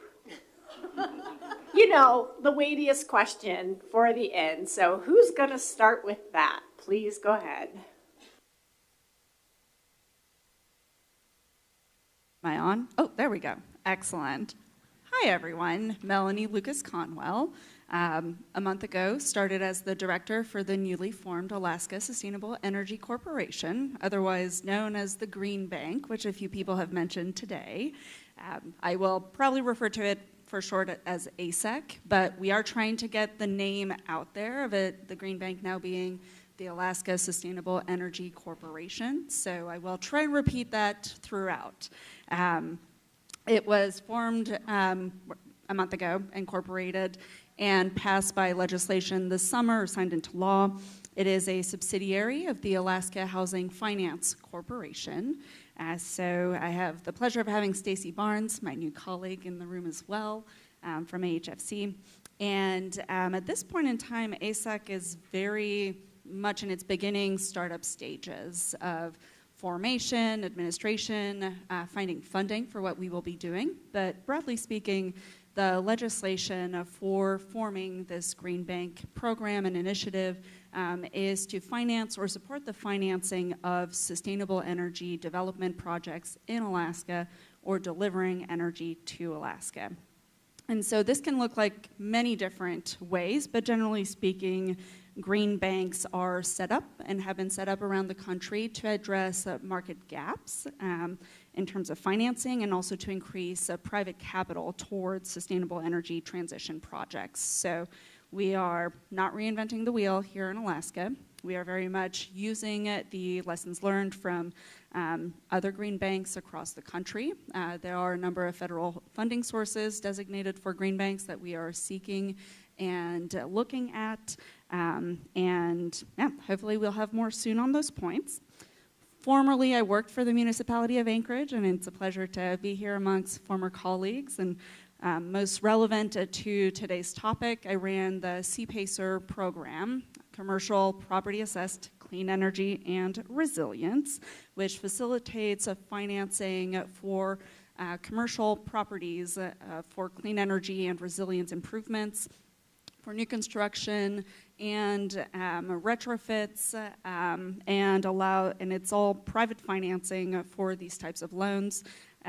They are special assessments taxed alongside property taxes, and a lien is recorded on the property, but there is no financing coming from the municipality or other local jurisdictions setting up these kinds of programs. Shana Kilcorn and I had the pleasure of launching it together in 2021, and since then we've had over $31 million in projects in Anchorage across 3 properties, the RIM office building downtown, the Aviator Hotel, and then the soon-to-be-built Courtyard by Marriott in Midtown. So that program very much encourages private financing for these private properties and is very much a low to no cost program for any jurisdiction to administer and really facilitate that kind of financing that we're talking about today. I'd be remiss as a new employee of Alaska Housing Finance Corporation if I didn't mention that this week was launched the new home construction rebate, and there were allusions to that earlier today. I think Member Salt was talking about that earlier as well. And so this is a $10,000 rebate for new owner-occupied homes who have their foundations poured starting January 2nd, 2025. And the application will begin, the portal will open up in January for this. And these homes have to be 5-star plus energy rated and Stacy. Hopefully I'm getting all the words right on this, but if you have more questions about that program, please come find me and Stacy, and we can direct you to more information. There is a lot of information on the AHFC website on this program specifically, and there will be more information about ASEC, the Green Bank, Alaska Sustainable Energy Corporation, on the AHFC website very soon as well. And since we have our partners from AEA in the room with Audrey, wanted to mention that AHFC and ASEC are collaborating very closely with AEA, and there will be a number of other energy efficiency and renewable energy programs coming out in 2025 in collaboration between these different state agencies. And yes, there is hope. Tim, song and dance. So to answer your question before I even introduce myself, is there hope? Oh, you bet there is. There's a lot of hope. These are very exciting times. So hello again, Trish Baker from Chugach Electric. Let's talk about some of that hope.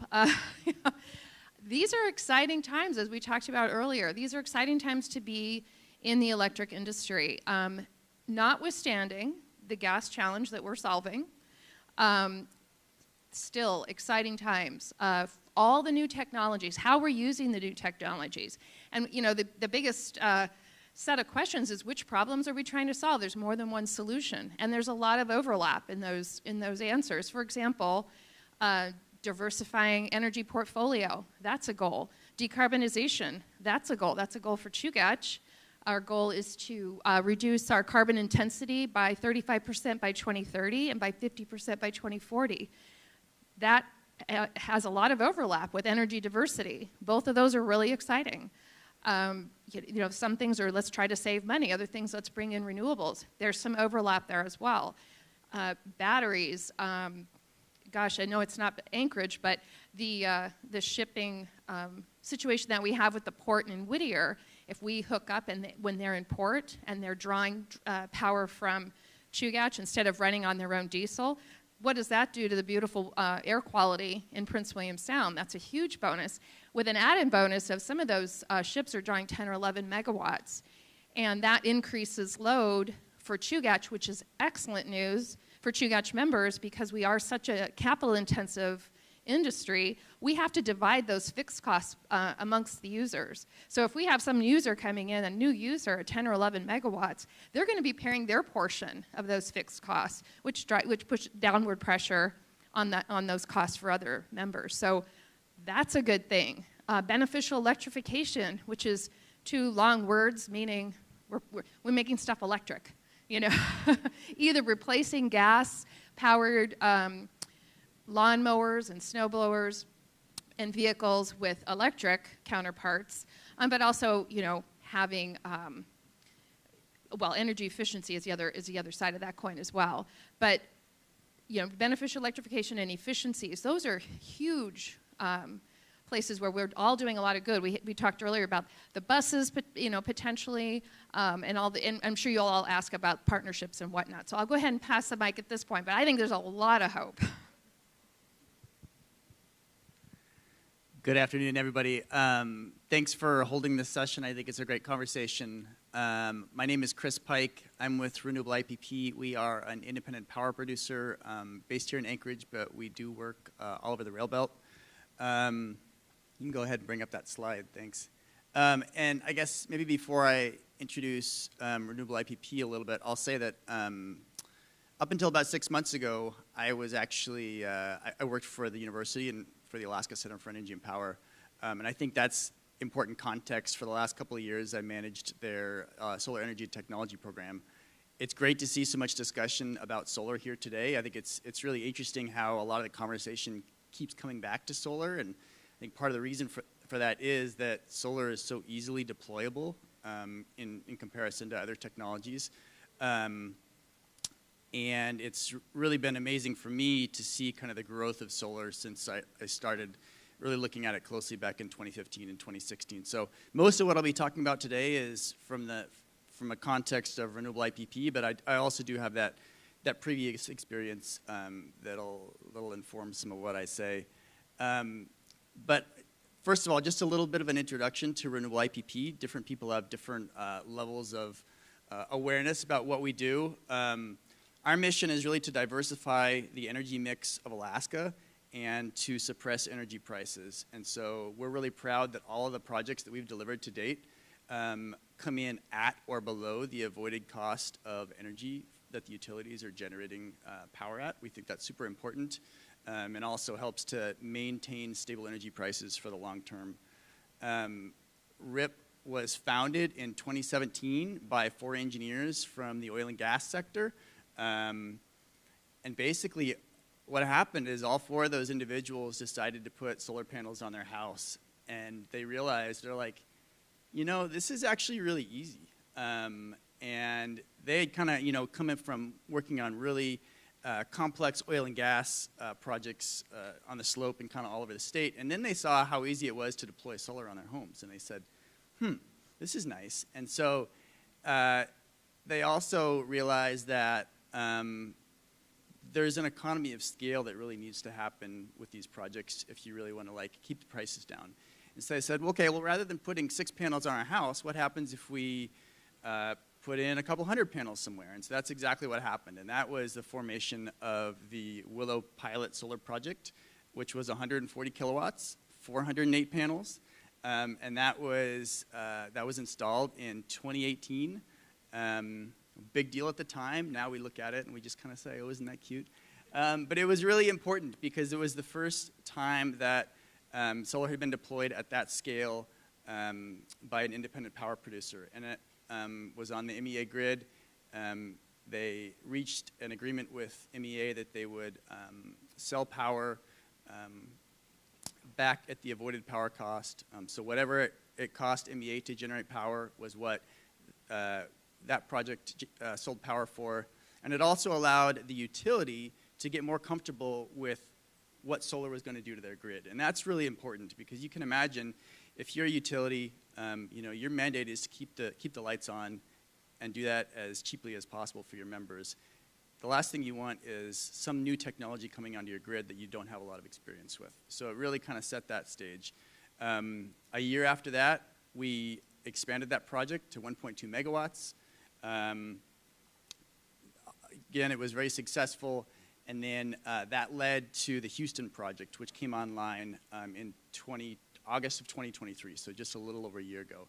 That was a super important project. Number one, it's 8.5 megawatts, so 40 acres of solar panels, much larger than any of the projects that had been installed to date. It was also the first instance of tax equity financing and private investment coming in to Alaska on that scale. Super important to kind of have outside investors that think there's opportunities in Alaska to help to fund some of these large projects. And that kind of brings us to where we are now. The Puppy Dog Lake Solar Project has been mentioned a couple times today. We're very proud of kind of where it's at. It's a 45 megawatt project, so over 300 acres of solar panels. It will be built on Alaska Mental Health Trust land down by the community of Nikiski. Just a little bit of trivia, it's called the Puppy Dog Lake Project because it's just to the south of Puppy Dog Lake, which is a small lake down there. It's probably the most frequent question we get asked about the project is why is it called Puppy Dog Lake? The Homer Electric Board unanimously approved that power purchase agreement back in August. It's currently being reviewed by the Regulatory Commission of Alaska. We hope to hear about a decision on that probably in February or March of this coming year, so very soon. We're currently in construction planning for that project. We're super excited about it. Yeah, so as far as like what we're doing and is there hope? Absolutely. We think there's a lot of hope. A little bit, I guess, kind of how these projects come to be. So we're a developer, we're a solar developer. It takes a long time to get these projects of this scale to the point where Puppy Dog Lake is and definitely to the point where Houston is. You can see some of the things that have to happen on that slide as far as acquiring land and developing the agreements that allow us to build these projects on the land, working with utilities, working through the interconnection agreements and all the studies that have to happen. And that's before any steel has even been placed on the ground. So these are not quick projects, but the other thing that I really want to mention is that in addition to Puppy Dog Lake, we also have hundreds of megawatts in our pipeline. We're in the process of having conversations with all the utilities right now. So I think there's a lot of great momentum moving forward. I will say that while we're big fans of solar, I don't want to paint the picture that solar is the answer to all of our problems here. Solar is a piece of the puzzle. Obviously, I always tell people who talk about solar in December is I say, if you stand outside all day long in December, and this is kind of putting on my ASAP hat where I was always explaining the technology to people, how many times have you ever gotten a sunburn in December? No, not in Alaska. It's just not going to happen. If you're not going to get a sunburn in December, then you're not going to be generating a lot of your energy in December, and that's okay. Solar is a piece of the puzzle. It's not the only piece, but it is an important piece. So I'll leave it at that. Happy to answer questions as our discussion continues. For the record, I have not received a sunburn or got a sunburn in December here in Alaska, as most of us probably have not either. Hello, I am Tim Leach. I'm the Deputy Director of Transportation for Launch Alaska. I am also the Acting Director for the Alaska Clean Cities and Communities Coalition, and I can mention a little bit about both of those in a moment, but I want to first touch on your question and then talk about some of the other stuff too. So is there hope? My version of the answer, besides an interpretive dance that we'll hold here in a moment, is yes, there is hope. And I really would come back to the concept here that we have a really tremendous amount of examples of the public and private partnerships that are unlocking innovation here in the state. Some of those are here in the municipality of Anchorage. And then if we look farther afield to the lower 48, to our neighbors over in Canada, or to other nations globally, really it's amazing to see what is going on there. As we all know in this room, because we all follow this stuff, there are different levers to pull. Some of those are funds that come from federal sources or state or municipal level. Some of those are policy structures and our environments and such, but really the public-private partnerships that are in existence today are unlocking innovation, and that provides a great amount of hope for me. We've got lots of examples we can talk about. Certainly we just heard a few of them already. And maybe I'll just kind of reinforce a little bit of AHFC stuff. I have a little bit of affiliation and affinity because I used to be an AHFC employee. The work, just to trump this a little bit, the work that HFC has done over the years has really pushed savings into people's pockets. So those home energy rebate program retrofits, the weatherization program, that's the income limited program, I think it's about 30% average savings across those two programs that really does save people money, right? And when we come to the, one of the central elements of today's discussion here about, those molecules of natural gas and those, that scarce resource, conservation and efficiency through a program that saves people money in a very cost-effective way that has some of the fastest payback out of anything we're talking about up here there's a track record.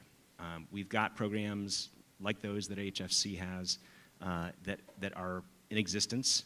Some of those probably will get scaled up under the work that Melanie's doing.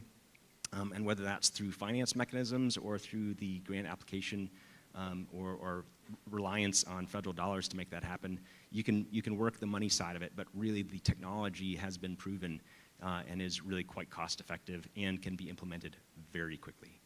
So that's a little bit of a plug for some energy efficiency and conservation there. Thinking about some of the other projects or types of technologies out there, I'm very lucky to have been working with some of the folks in this room, and I'll mention Jim Jager here in a moment. You'll see two handouts that are in front of you, hopefully. One of those is a handout that is an overview of Launch Alaska and who we are. Very briefly, if you haven't met us before, we're a nonprofit, and we're a climate tech deployment accelerator. I can talk about that later if that doesn't make any sense to you. And then the Alaska Clean Cities and Communities Coalition that I mentioned briefly is a newly developed coalition of entities across the state, including AML. So within that, of course, the Municipality of Anchorage has some representation. We help unlock federal funds. We bring technical resources to the state through the Department of Energy. So we're helping bring the key essentially to the lock for some of that DOE money. So that's a couple of entities here that'll help us get to those innovative technologies.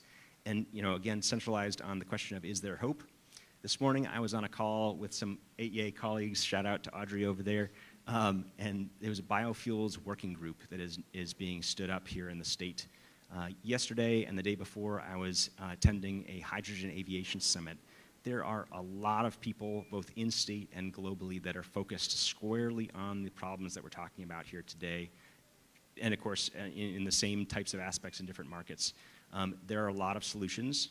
There are a lot of people who have done this, who have that experience that we can learn from.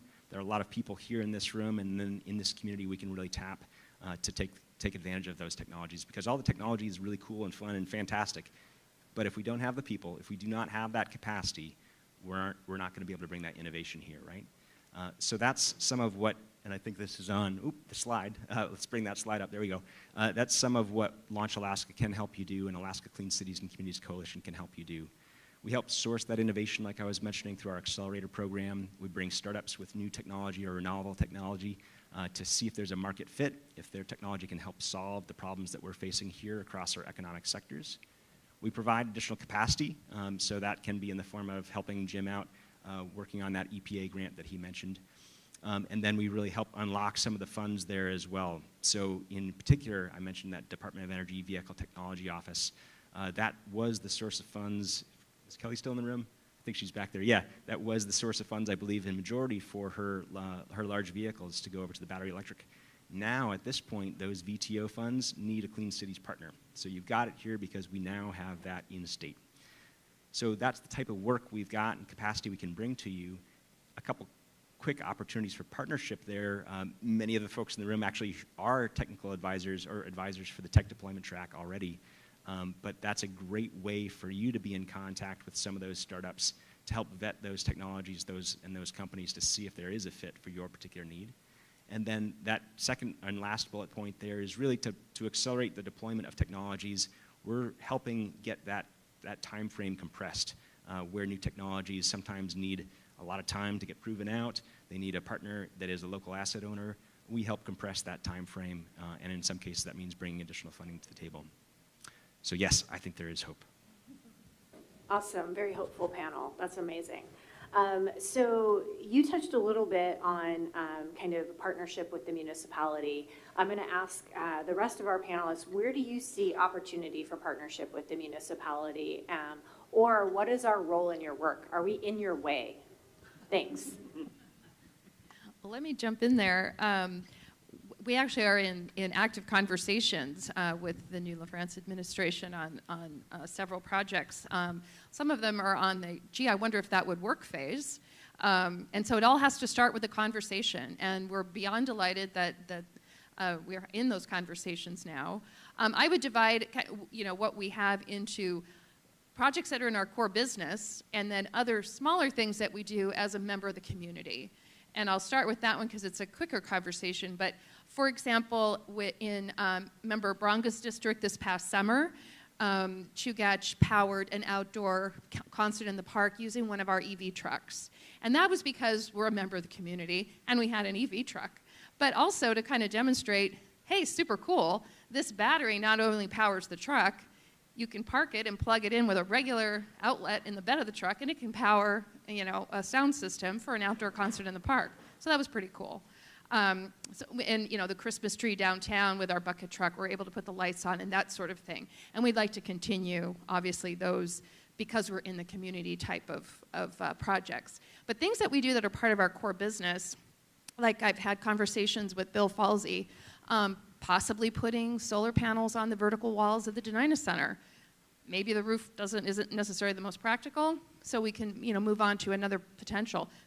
Perhaps putting a heat pump to demonstrate how a heat pump can work in a large building, and kind of use that as a program to measure how much gas we're not using compared to past. Other things that we can do, solar on municipal buildings we talked about earlier. The EV charging, we had a brief conversation about the possibility of Chugach identifying some really easy interconnection sites to put in fast charging stations, and then having the municipality say, yep, not a problem there, not a problem, just to double check to make sure we don't have any land use issues, and then allowing the public sector to say, look, we've done some of this work, so that it speeds up their process of being able to locate instead of having to start from scratch, who do we talk to? In fact, just this past October, Launch Alaska and Chugach Electric had a partnership. We have a level 3 fast charger at our headquarters building on Electron Drive. It's busy all the time, by the way. But clearly the EV world would like to see more of those. And we're absolutely on board with making that easier for our members who want to drive EVs. Having said that, there's a lot of people who want nothing to do with EVs, and that's fine. We want to make sure that there's no cross-subsidization for programs that people don't want to participate in. And this is just an opportunity for a vendor to come in and do some kind of a charging station as a for-profit. And the one that we were talking about earlier, and I want to say David was talking about the pressure reduction valve for AWWU. That is not a well-known renewable resource, but because of the gravity that he was talking about earlier, the water from Klouda Lake for the water supply coming downhill, it comes at too fast of a velocity to be used. It needs to be slowed down, so it goes through these pressure reduction valves, which then powers those buildings, and then they sell the excess energy to Chugach. So I'm not sure that that's really well understood, and that we're looking to do more of that. So projects like that, it's creative, and it's mutually beneficial. Sure, I'll go. So I guess I have a couple of thoughts. I think it was mentioned this morning that for private industry, one of the biggest things you could do to kind of help their projects is to really help de-risk those projects on the front end, and to especially de-risk the timelines. And so one of the things for us is I think there's opportunity to help clarify the municipal zoning and land use requirements around solar, like possible sites for solar arrays.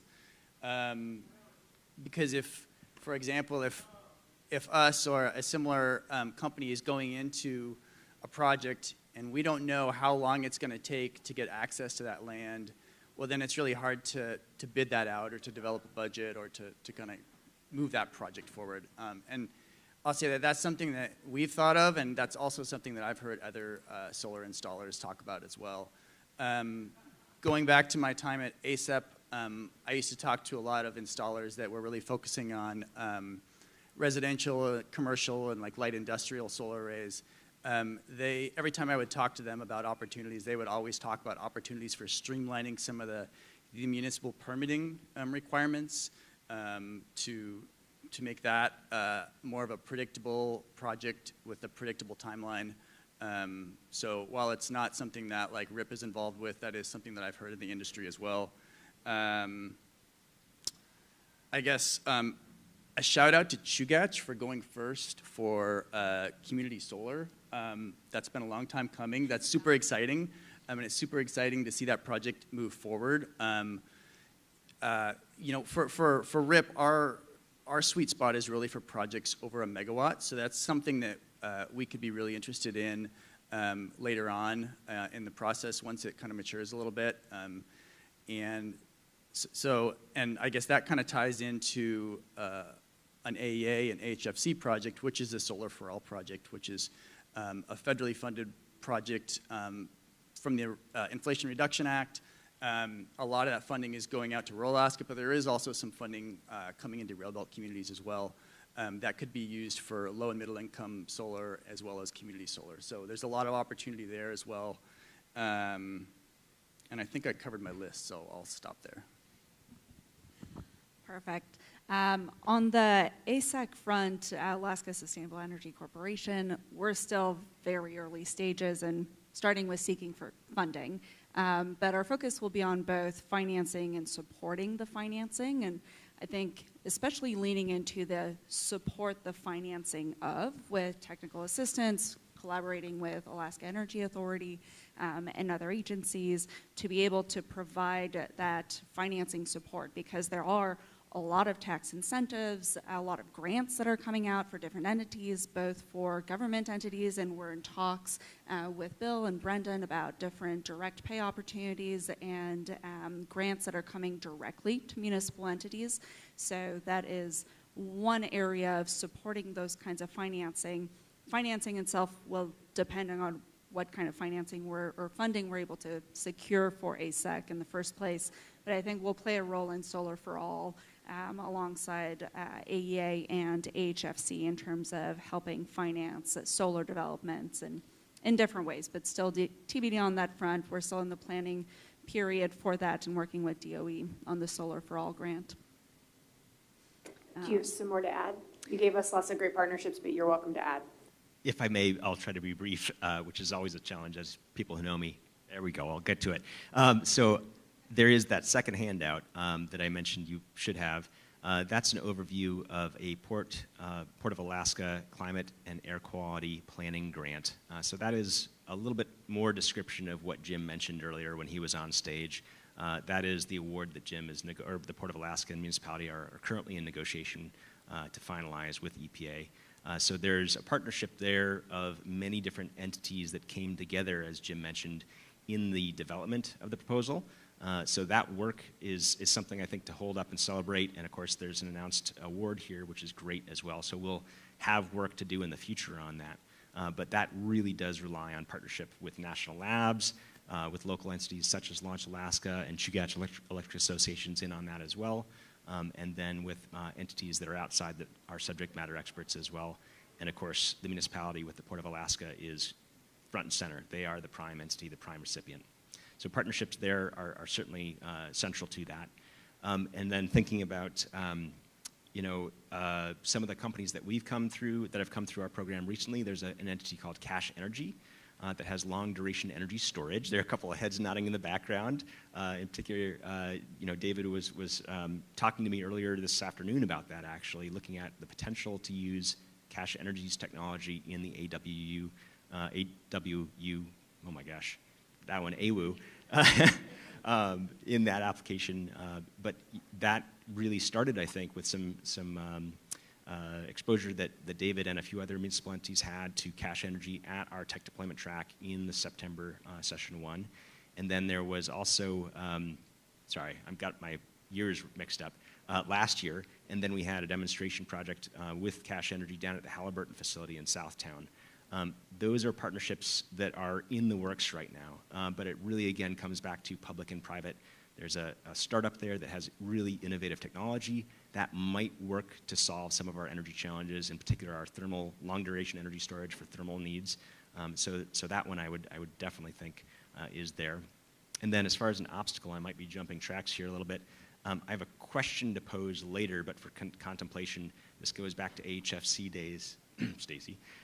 So thinking about the different financing mechanisms, I heard Bill mention the master lease, I think it was, and then the voter-approved bond. Project finance I didn't hear in there, and this might be a follow-up conversation, but there was at the time when I was working with HFC with the loan product that we had there was some disagreement across the municipal lawyers in the state across about what that particular financing mechanism was, whether it was a debt finance tool or an off-book financing tool. So there might be something there to look at, because I believe at the time there was some concern that the municipal lawyer here had, and there was a disagreement between that individual and then the municipal bond bank's director. So figuring out what that actually is and if there are tools. And now Melanie, as you're looking at financing tools, if that can be structured as a project financing mechanism, that might remove some of the obstacles that are potentially there at municipalities, including Anchorage. Oh, it's that good old adage, ask 2 lawyers an opinion and get 2 different answers. Ms. Brawley. Thanks. Going back to the permitting process, I'm going to continue to say we need to make the permitting process shorter, not just for housing, but it sounds like also for things like solar and other projects. So I wonder, and this could be an offline follow-up, but can you unpack a little bit what that means when you say the permitting process gets in the way? Is it our development services? Is it a code issue? Is it an inspection issue? I mean, that's kind of what I want to understand, because I understand it pretty well on the residential construction side. What I don't understand is this world. And again, follow up with more specifics is helpful too. Thanks. Yeah, I think maybe what I'll say, especially since it's not something that we work with directly with RIP, is that I'm happy to connect you with some of the solar installers that have kind of made those comments. And I know they're absolutely looking forward to talking about some of those issues directly. So yeah, I'd be happy to follow up on that. And I'm happy to add on the CPACER front as well, feedback that we had from commercial property owners. I am sure that Mr. Begich and Mr. Fisher would be happy to provide more information on their delays. But CPACER allows for a 2-year capitalized interest period. So for their improvements to be, there is a time is ticking for them to be able to start realizing those savings from the improvements that they're trying to install. And some of them are much more structural than just putting in a small appliance or changing their lighting fixtures. So any delays in permitting do delay their financing payments, essentially. One small thing comes to mind on that, actually. We were starting to get some headway on this. For individuals who purchase an EV, most EV drivers charge their vehicle in their house overnight.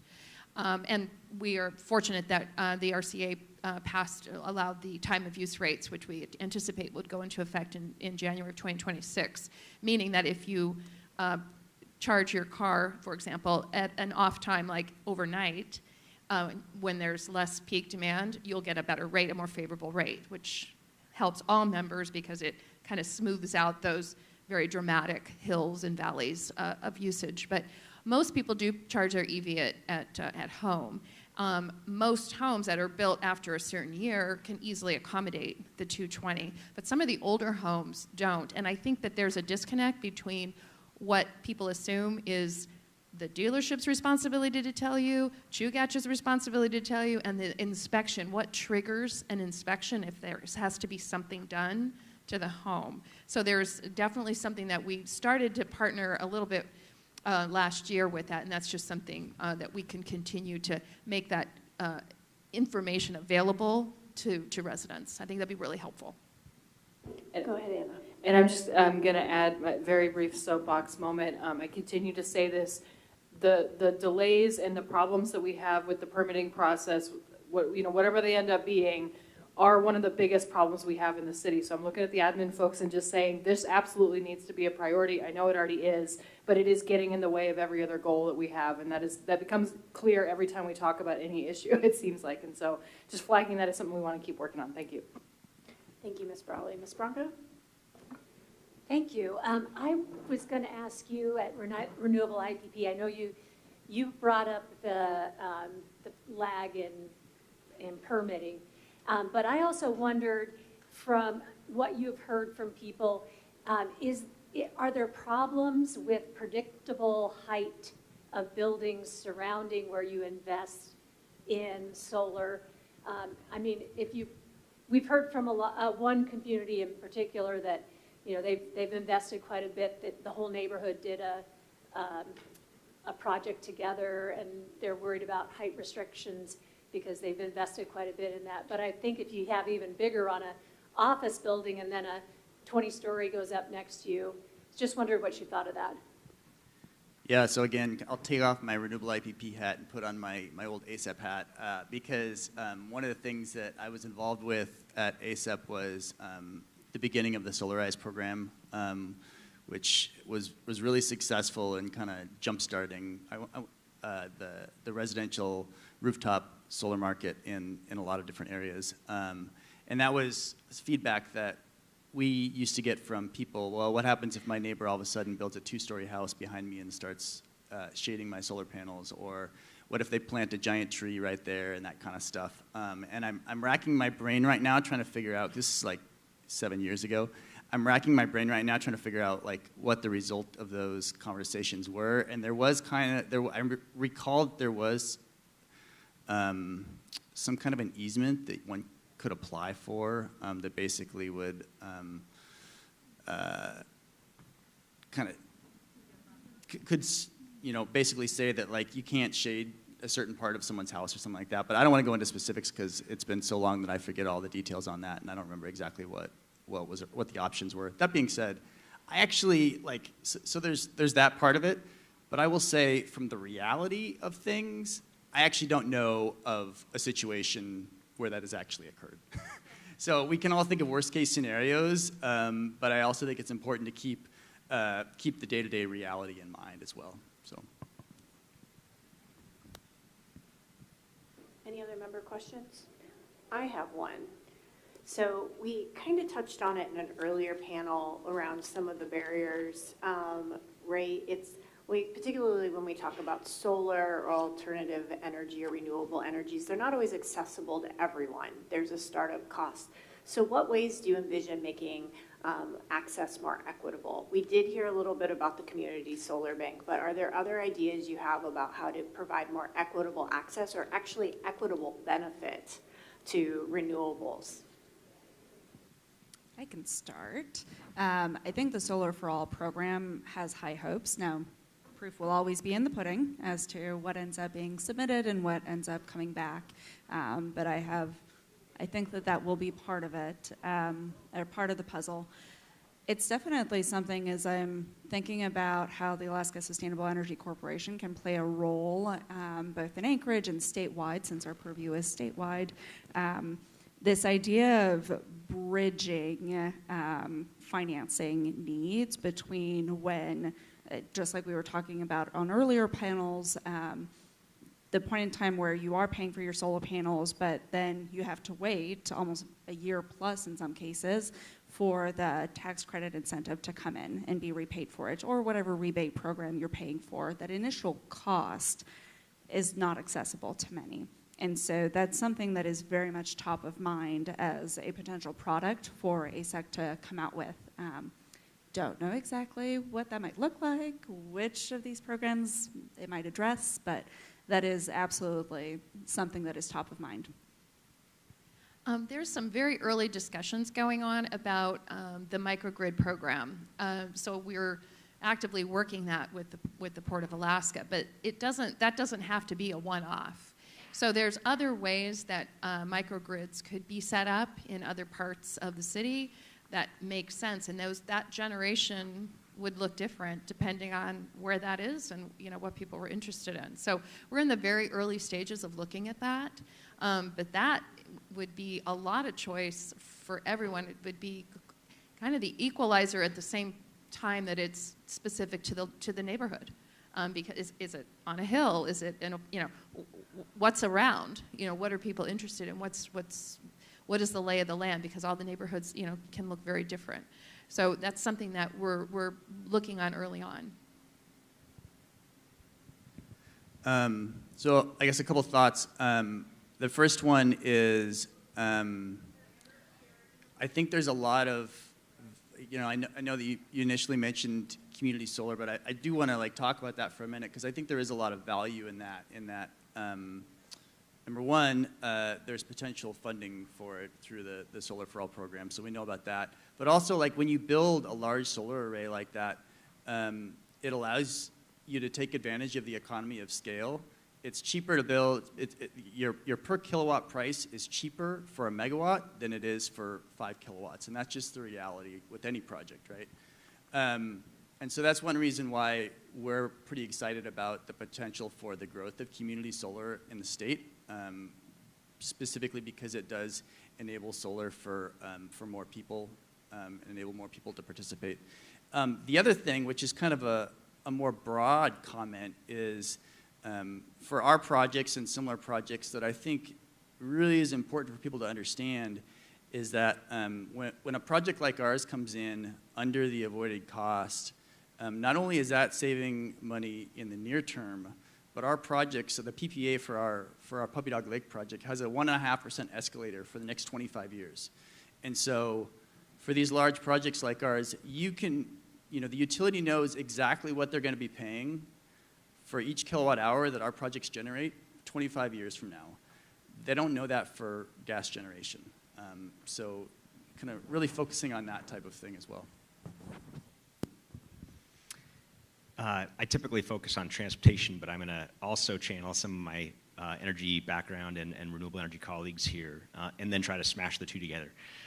So I think with regard to access for renewable energy, definitely second everything that was just said by the folks here on the stage. thinking about economies of scale, thinking about community solar, and then utility scale solar as well as a way to drive the innovation there, drive the emissions benefit, drive the cost benefits that are there to the wide consumer base, to the co-op members.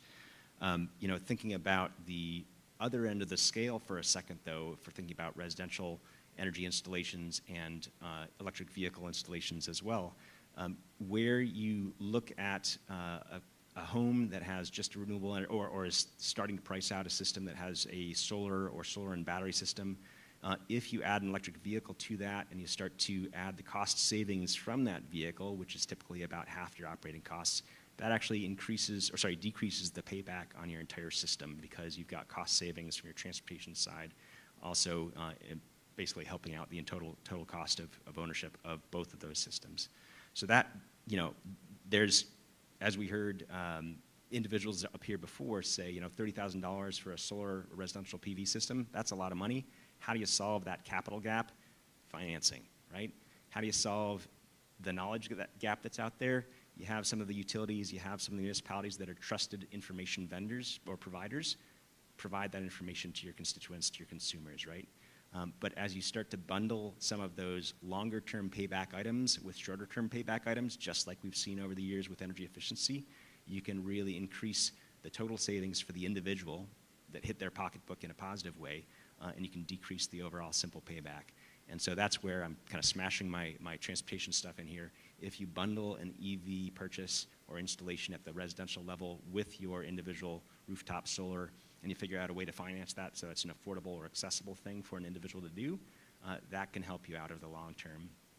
And I think it's also worth probably touching on some of the comments or concerns, really the question of should we be bringing in EVs now, given that we have a gas crisis that is on our doorstep, right? Current percentage of registered vehicles here in the municipality is about 0.6% EVs, so very small amount, right? I don't think it's worth, from my opinion, and I would say this from Launch Alaska's opinion, I don't think it's actually worth slowing down or tapping the brakes on EV implementation because of the gas crisis, because currently it is a very small amount of draw, if you will, on our electric system, and then the gas supply upstream of that, right? The cost benefit, the cost savings to the consumers are there, the environmental benefits are there on our system. And I think as we slowly grow towards EVs, absolutely need to consider our source of electrons and the fuel upstream from that, or preferably the non-fuel alternatives, whether that's sun, wind, other things like that, tidal, geothermal and such. But again, the amount of EVs that we currently have is very small. There are benefits there that I think outweigh the gas molecules that we're burning to get to that electron. And then if we can bundle, or where we can bundle the renewable energy on the rooftop with the EV parked in the garage, that's going to provide you both that offset of a gas molecule used for electricity, as well as the cost benefit on the overall system, and provide some more accessibility for folks. If I may add, as we were talking about this topic, CPACER is available for multifamily housing for 4 units and up. So any multifamily housing unit can take advantage of CPACER today and can do energy efficiency, renewable energy, and resilience improvements. And we know, and it's hard and soft costs, maintenance and operation over the lifetime of the projects, so up to 30 years, or the average useful life of the project. And the funding is all from private lenders. So I think that that's one tool that could definitely use a lot more amplification that exists today, is available. There is a challenge in finding lenders that will do more than less than $500,000 projects, but those costs, if you're adding in the building structure, the envelope, windows, any energy efficiency measures, gosh, that adds up really fast, and you can get to that $500K, especially thinking about large multifamily housing units. You can get to that $500K fast. Is that just for currently constructed, or does CPACER work with new construction as well? It does work for new construction and refinancing for any projects completed in the last 2 years. And can it be paired with a low-income housing tax credit? It sure can. It awesome. can add on to any other incentive. Okay, great, thank you. Sorry to go down a little bit of a rabbit hole there, but my brain was spinning. Because if we're thinking about equity, right, how do we bring that energy cost down for housing in particular? So any other questions for this lovely panel? All right, I will thank you. Thank you for having hope and good ideas and bringing them to us.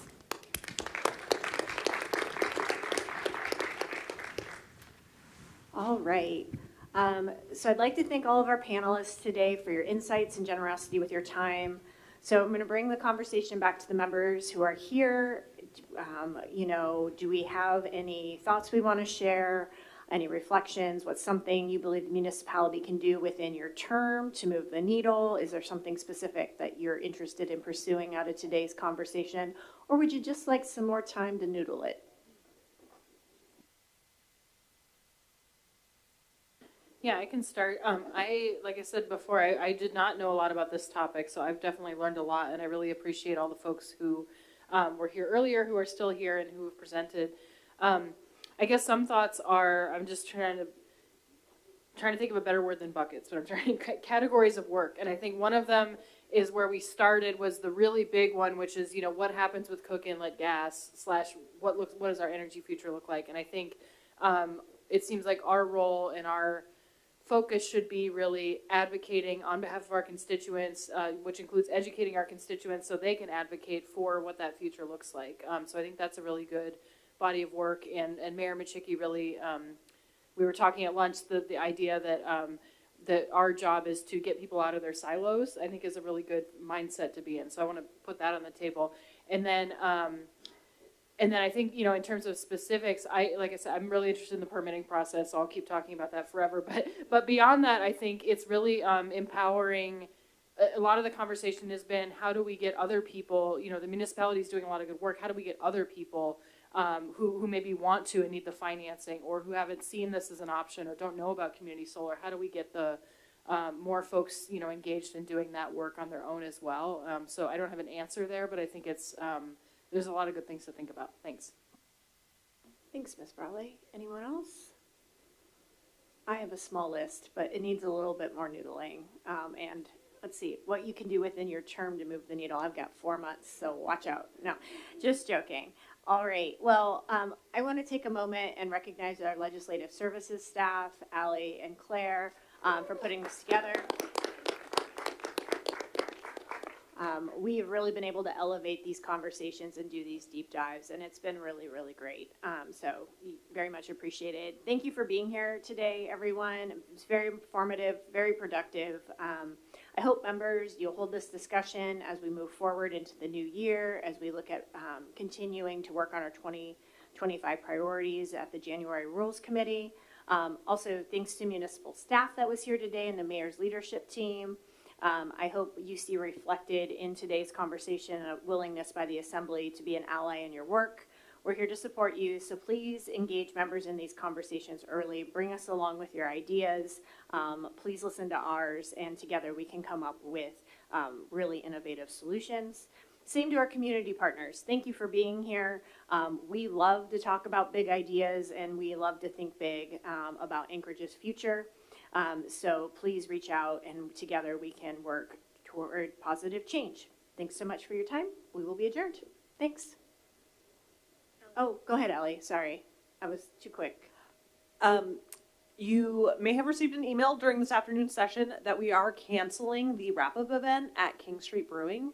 We love that tradition, and it is a sad day that will not be happening, but we do want everybody to be able to get home safe, and as long as we're wrapping up early, just get home and be feeling good about staying cozy for a night in.